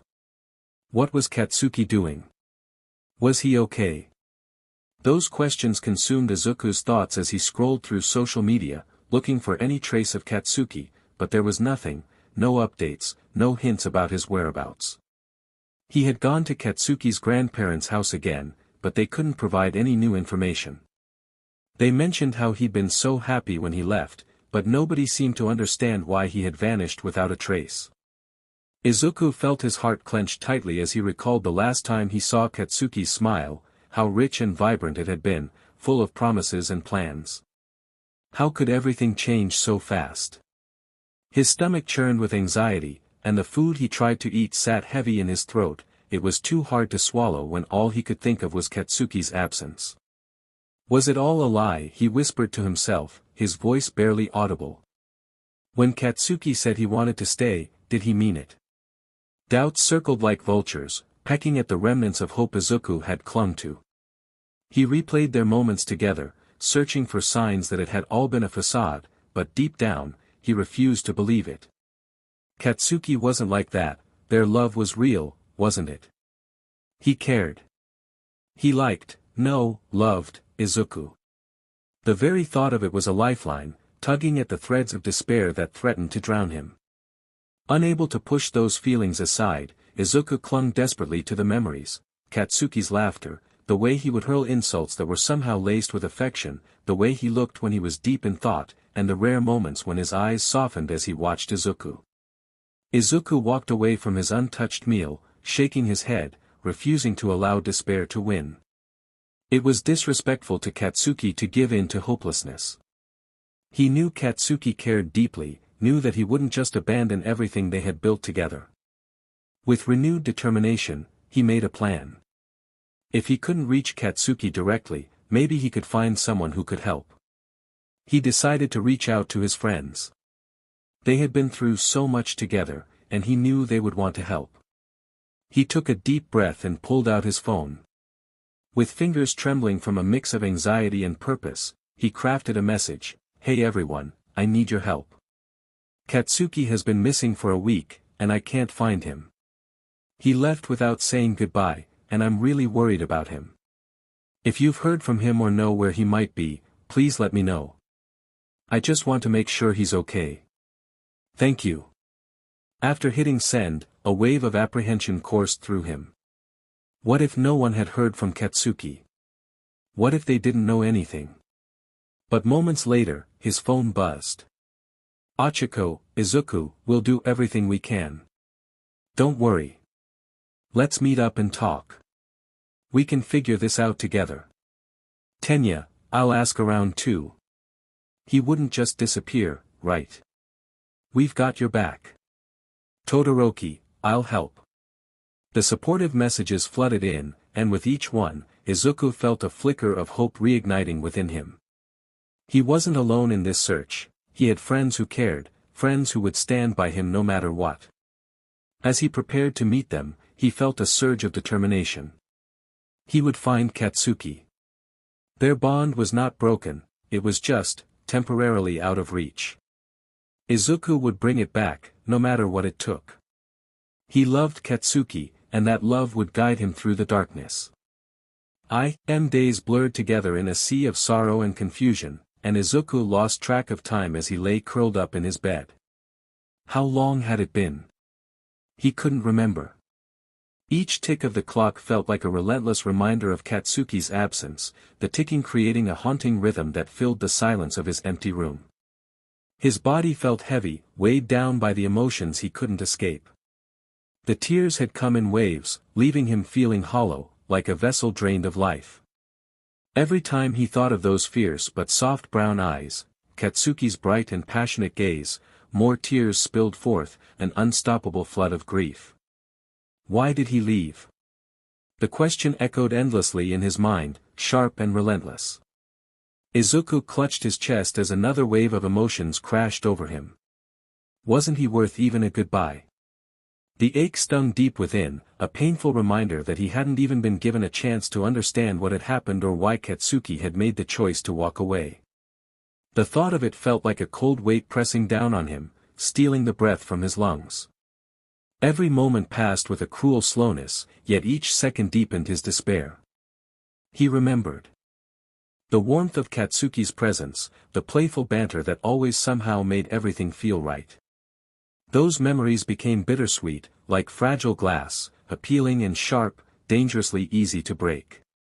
Why? Why did you leave me? He whispered hoarsely, his voice trembling as fresh tears streamed down his cheeks. Each sob felt like it was tearing him apart. It hurt so much. The physical ache in his heart was compounded by the emotional suffocation, and he felt himself breaking down, piece by piece. He couldn't escape the gnawing feelings of self-doubt and worthlessness that clung to him like shadows. Was he not enough? It was a cruel question, one that twisted the knife deeper into his heart. He desperately wanted to hold on to the belief that Katsuki loved him, that their bond, however fragile, still existed somewhere beyond the distance that had suddenly grown between them. His phone lay silent on the nightstand, a reminder of the unanswered messages and calls he had made, each one met with the cold emptiness of silence. The world beyond his room continued on as if nothing had happened, while he remained trapped in a cycle of longing. Squeezing his eyes closed, Izuku tried to shut out the pain and the confusion swirling inside him. If only he could just rewind time, rewind to the moments before Katsuki had left. Could he have done something differently? Was there a sign he missed? But the reality of the situation began to settle in like a heavy fog, choking out the light. He couldn't change what happened. All he could do was endure this unbearable ache, this feeling that had come to define him in Katsuki's absence. With every ragged breath, he felt the weight of his longing. He knew he was spiraling deeper into despair, and yet he couldn't will himself to move. It was as if grief had chained him to this spot, rendering him immobile. The ache in his heart was insistent, the longing, the love, and the confusion swirling together into a tempest he couldn't escape. But as he sat there, lost in the depths of his emotions, a glimmer of resolve flickered in the back of his mind. He couldn't stay here forever. Somehow, he had to find the strength to fight through this darkness, to break free from the tears that threatened to drown him. He had to find Katsuki, even if it felt impossible right now. Taking a deep, shuddering breath, Izuku realized that racked with pain or not, he had to believe that there was still a chance ahead. That the bond they shared could somehow bring them back to each other, even through the distance and hurt. Maybe he wasn't just worthy of a goodbye, he was worthy of finding his way back to the one person who meant everything to him. Katsuki needed to know he was loved. And even if the journey ahead felt daunting, Izuku decided then and there that he wouldn't give up. For Katsuki, he would keep trying. With heavy steps, Izuku pushed himself off the edge of the bed, feeling the weight of despair still clinging to him like a second skin. He made his way to the bathroom, the faint light flickering overhead casting shadows that seemed to imitate his mood. As he approached the mirror, he took hesitant breaths, preparing himself for what he might see. When he finally faced his reflection, it hit him hard. His eyes were bloodshot red, the vibrant green of his irises nearly drowned out by the swelling. Puffy, a word that echoed in his head as he realized just how much he had let himself go. His nose was similarly red, the result of countless tears spilled in the quiet solitude of his room. He took a closer look and noticed how his face had changed. The familiar contours, a little less full, a little more hollow. His collarbones were more pronounced now, protruding from his skin in a way that marked the toll this emotional storm had taken. The hungry pangs of hunger had been ignored for too long, and the physical manifestation of his worries mirrored the turmoil within. But it was the sight of his hair that truly stole the breath from his lungs. The vibrant green was fading, roots of his natural color creeping in like a dark shadow over the brightness that once defined him. Those black roots, a stark reminder of everything that felt broken in his life. A choked sob escaped him, and he felt the familiar swell of tears start to rise again. It was ridiculous, he thought, how something as trivial as hair could affect him so deeply. But in that moment, it wasn't just about the dye or looks, it was a symbol of change, of the deep connection that had started to fade along with the color. Katsuki had always appreciated the vibrant green, he was the one that dyed it for him, he had teased Izuku about it, but there was an underlying warmth that told Izuku he loved it, loved him. The thought of bringing that brightness back into his life felt like a desperate grasp at something small yet significant, just like their relationship. After a moment of painful reflection, he wiped the tears from his face with the back of his hand, determined. He needed some hair dye. The idea of dyeing his hair again ignited a flicker of hope within him, something he could control, something that would bring a piece of himself back into existence. If he could just get to the store and pick up that dye, perhaps the rush of colors would breathe some life back into his spirit. With a deep breath, Izuku turned away from the mirror, trying to shake off the emotional heaviness that had settled on his shoulders. He glanced around the cluttered bathroom for any semblance of his old routine, feeling the way the absence of casually tossing on a hoodie or grabbing his backpack felt starkly empty. He needed to face the world, to push out of this cycle of despair and do something that would bring a hint of brightness back into his life. As he stepped outside, the cool air hit him, a sharp contrast to the warm squalor of his thoughts, invigorating and grounding him at the same time. The distant sounds of the town, bustling with life, somewhat soothed the chaos in his heart. He would do this, just to feel closer to Katsuki again, to honor the bond they had. As he made his way toward the store, he couldn't help but feel like there would come a time when he could tell Katsuki how much he meant to him, how he would find a way to make everything right again. For now, he would start with something simple, something vibrant. Something that reminded him that even in the shadows, he could still fight for the colors that made his life bright. And with that thought, hope flickered, a kindling that he promised to fan back into a flame. Izuku sat at the kitchen table, staring at the plate his mother had set in front of him. The food was untouched, the vibrant colors of the vegetables contrasting starkly with the gray heaviness in his heart. His mother's voice broke through the silence, each word weighted with concern. Izuku, you need to eat. The pity in her eyes felt like a spotlight, illuminating his struggles and magnifying his feelings of inadequacy. He bit his lip, trying to hold back his tears. He didn't want to see that look, the one that made him feel small, helpless, like he was a burden. Izuku, please, you can't keep doing this forever, her voice trembled slightly, the unspoken fear palpable. For a moment, he thought of how hard it must be for her to witness this unraveling, powerless to help him in the way she wished to. But the pain in his chest twisted tighter. He pushed the plate away lightly, his heart aching as he stood up and headed for the stairs. I'm sorry, Mum, he whispered, quietly. Retreating from her concern. As he climbed the stairs, he could feel the weight of the world pressing down on him. He wanted to scream, to cry, to release the tide of emotion that had been built up inside him like a dam waiting to burst.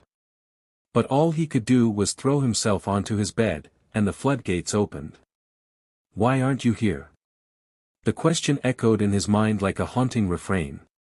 Izuku hugged his pillow tightly, the cool fabric grounding him even as tears soaked it. It was a familiar feeling, this despair, a painful comfort in its existence. "I miss you," but, he whispered into the softness, feeling the warmth of his tears soaking through. Each word dripped with longing. Katsuki had been the fire that ignited his spirit, pushing him to be better. Now, that fire felt extinguished, leaving him in darkness. The silence of the room wrapped around him, amplifying the emptiness inside. He could picture Katsuki's grin, his laughter, his fierce determination to protect everyone around him. Those thoughts stung like a raw wound, reminding him of all that was lost. With each sob, he felt the ache within him morph into something deeper, something that felt as though it might consume him whole. "I'm not worth it," he thought, wanting to believe that he could somehow rise above this, but the heaviness settled back in like a familiar blanket of despair. Ignoring his friends, his mother, everyone who cared about him, only deepened his sense of isolation. He squeezed the pillow tighter, wishing he could somehow reach through time and space. Whispering to the void felt foolish, but it was all he had left. "Kaken, come back." In that moment, it felt like that single line embodied everything he had been too afraid to say out loud, that without Katsuki, part of him felt hollow. Part of him felt broken. As the tears continued to spill down his cheeks, he realized he couldn't keep going like this. The guilt of his isolation weighed on him, compounded by the love he felt for his friends and family, how worried they must be. But the pain of loss held him hostage, entangling him in a web from which he felt he might never escape. And yet, in the depths of this sorrow, a tiny flicker of something emerged, a desperate hope intertwined with his longing. What if he could find a way to emerge from this darkness? What if somehow, he could make Katsuki proud, even in his absence? Hiding from the world might feel easier, but it wouldn't bring Katsuki back. It wouldn't honor the love they shared. With resolve that felt fragile yet fierce, he wiped his tears and thought about the hair dye waiting for him. Katsuki would want to see him smile.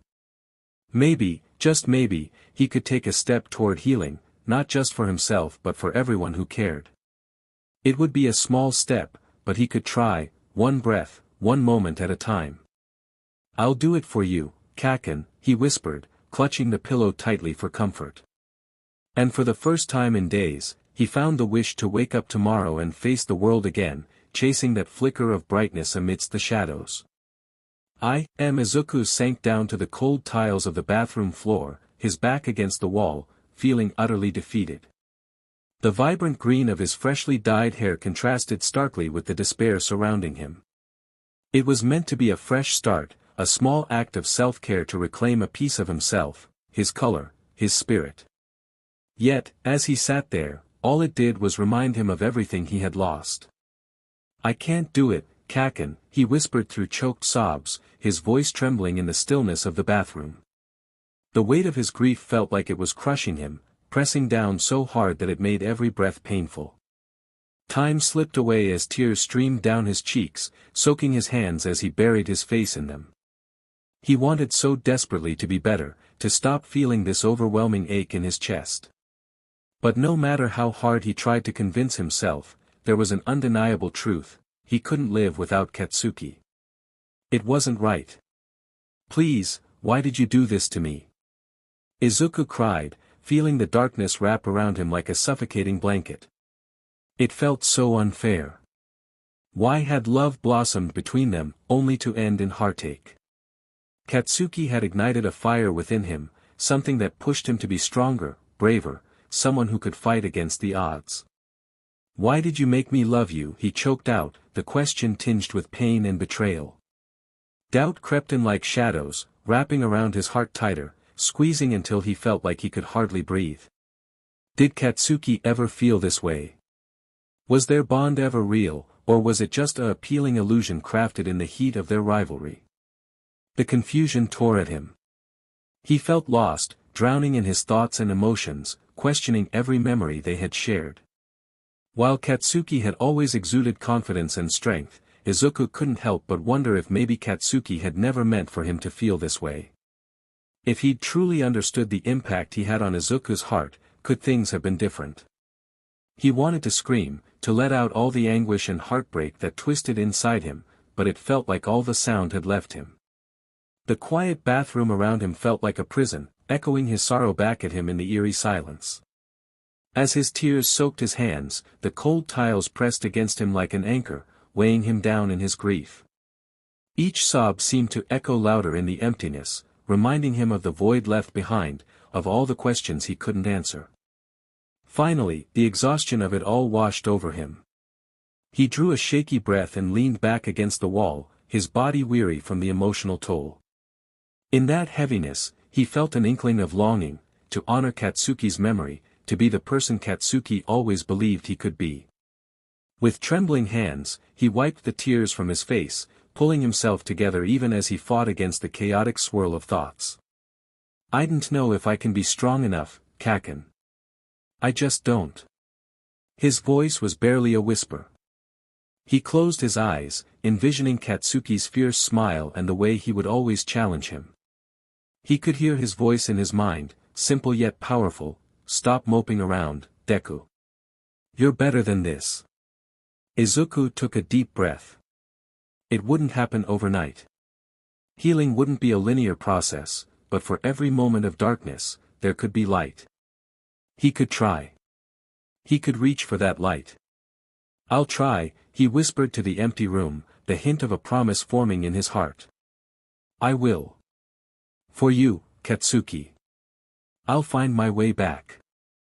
Izuku stood awkwardly at the edge of the lively gathering, the sounds of laughter and cheerful conversations swirling around him like a distant melody. The room was filled with the warmth of friendship, music pulsing through the air and vibrant decorations capturing the spirit of the celebration. His friends had convinced him to come to the party, hoping the atmosphere would pull him from the darkness he had been enveloped in for far too long. But even amidst the crowd, he felt like an outsider, a ghost haunting the edges of a scene he no longer felt a part of. "It's been a year, Izuku. Let it go." Tenya's voice echoed in his mind, a well-meaning reminder that felt more like a weight pulling him down than encouragement. He should have let it go, he should have moved on. But as he stood there among his peers, lively and happy, he couldn't shake the crushing feeling of inadequacy. What was wrong with him? Why couldn't he just be present? His eyes drifted to where his friends were huddled together, faces bright and animated, telling stories and sharing jokes. He could easily picture Katsuki among them, adding his fierce commentary, igniting laughter with that trademark edge that always seemed to electrify the room. But Katsuki wasn't there, and hadn't been for a long time. It gnawed at him, this sense of loss, this heartache that felt like it had become a part of his very being. What was he so shattered over? A summer spent together that had felt both fleeting and infinite. A relationship that had bloomed beautifully, only to be cut short. As he pondered, doubt crept in like an unwelcome shadow. Wouldn't Katsuki have reached out by now if he truly wanted to maintain their bond? Katsuki was too proud to leave things unresolved, surely he had moved on. The thought stung. Was it possible that there wasn't even anything to move on from? Were the moments they shared, filled with laughter and an unspoken love, merely a figment of his imagination, an illusion? Why was he still so miserable? It felt as though being at the party only amplified his sense of isolation. Everyone else seemed to glide easily through the evening, laughing and having fun, while he felt anchored to the ground. The happy faces around him were a constant reminder of what he had lost, a reminder of the warmth he craved. It hurt, the contrast between his yearning heart and the joyous crowd. He took a deep breath, steadying himself against the wall as his heart raced. "What am I doing here?" he muttered under his breath, struggling to keep the tears at bay. The laughter swelled around him, but he felt it turning into a cacophony, a noise that dulled his senses, leaving him feeling even more detached. The resentment bubbled beneath the surface. Why did Katsuki have to change everything in such an abrupt way? Couldn't he have stayed in contact, at least to reassure him that their friendship was still valuable? Izuku resented the quiet that filled the spaces where their banter had once thrived. He resented the days and months that had passed without a single message or a call, an absence that felt like a heavy weight on his soul. He looked around the room again, scanning the people he cared about, and in that moment, he felt a wave of frustration rise up within him. His friends were doing their best, trying to pull him from this chasm of despair, and yet he felt like a burden dragging them down with him. Maybe I shouldn't even be here, he thought bitterly. A pang of guilt lanced through him for even considering it. He didn't want to ruin their fun, didn't want to overshadow their happiness with his grief. Grieving a person who was still alive. Yet, beneath it all, there was a flicker of yearning that refused to die. He missed Katsuki. He missed the fire, the spark. Despite the resentment and the pain, a part of him clung to the faint hope that perhaps Katsuki still cared, that maybe he hadn't entirely moved on from what they shared. Izuku. The cheerful shout of Ochiko pulled him from his spiraling thoughts, and he felt a rush of warmth as she approached. Her eyes sparkled with excitement, and without hesitation, she grabbed his wrist. You have to come join us. We're about to play some games, and you're not allowed to sit alone. He opened his mouth to protest but found himself swept along by her enthusiasm. Izuku sat by the edge of the lake, the water reflecting the shifting hues of the sky above, but all he could feel was the weight of a summer 2 years gone, endless and unforgiving. The gentle lapping of the water against the shore felt like a cruel taunt, a stark contrast to the tempest brewing inside him. Katsuki had vanished, just like that, leaving behind a chasm that swallowed every ounce of light and hope within him. And yet, here he was, still dyeing his hair green, still whispering Katsuki's name into the void, still frozen in a cycle of yearning that felt as relentless as the tide. Pathetic, he muttered to himself, a bitter laugh escaping his lips. Who clung to memories like this? 2 summers had passed, but he remained trapped in the past, the echoes of laughter and unspoken words haunting his waking moments. The world moved on around him, his friends concerned, their eyes filled with pity, urging him to let go as if it were as simple as shedding a coat. As the clouds rolled in, weaving a tapestry of gray above him, he felt another wave of bitterness rise. What's normal about feeling this way, he scoffed, frustration bubbling up within him. He was the only one still stuck here, dragging this weight like a ball and chain, swinging it past the prying eyes of those who cared. A soft rumble of thunder echoed in the distance, and the first drops of rain began to fall, splattering against his skin like the tears he refused to shed in the presence of others. The downpour quickly escalated, the once gentle rain becoming a relentless barrage that stung at his cheeks.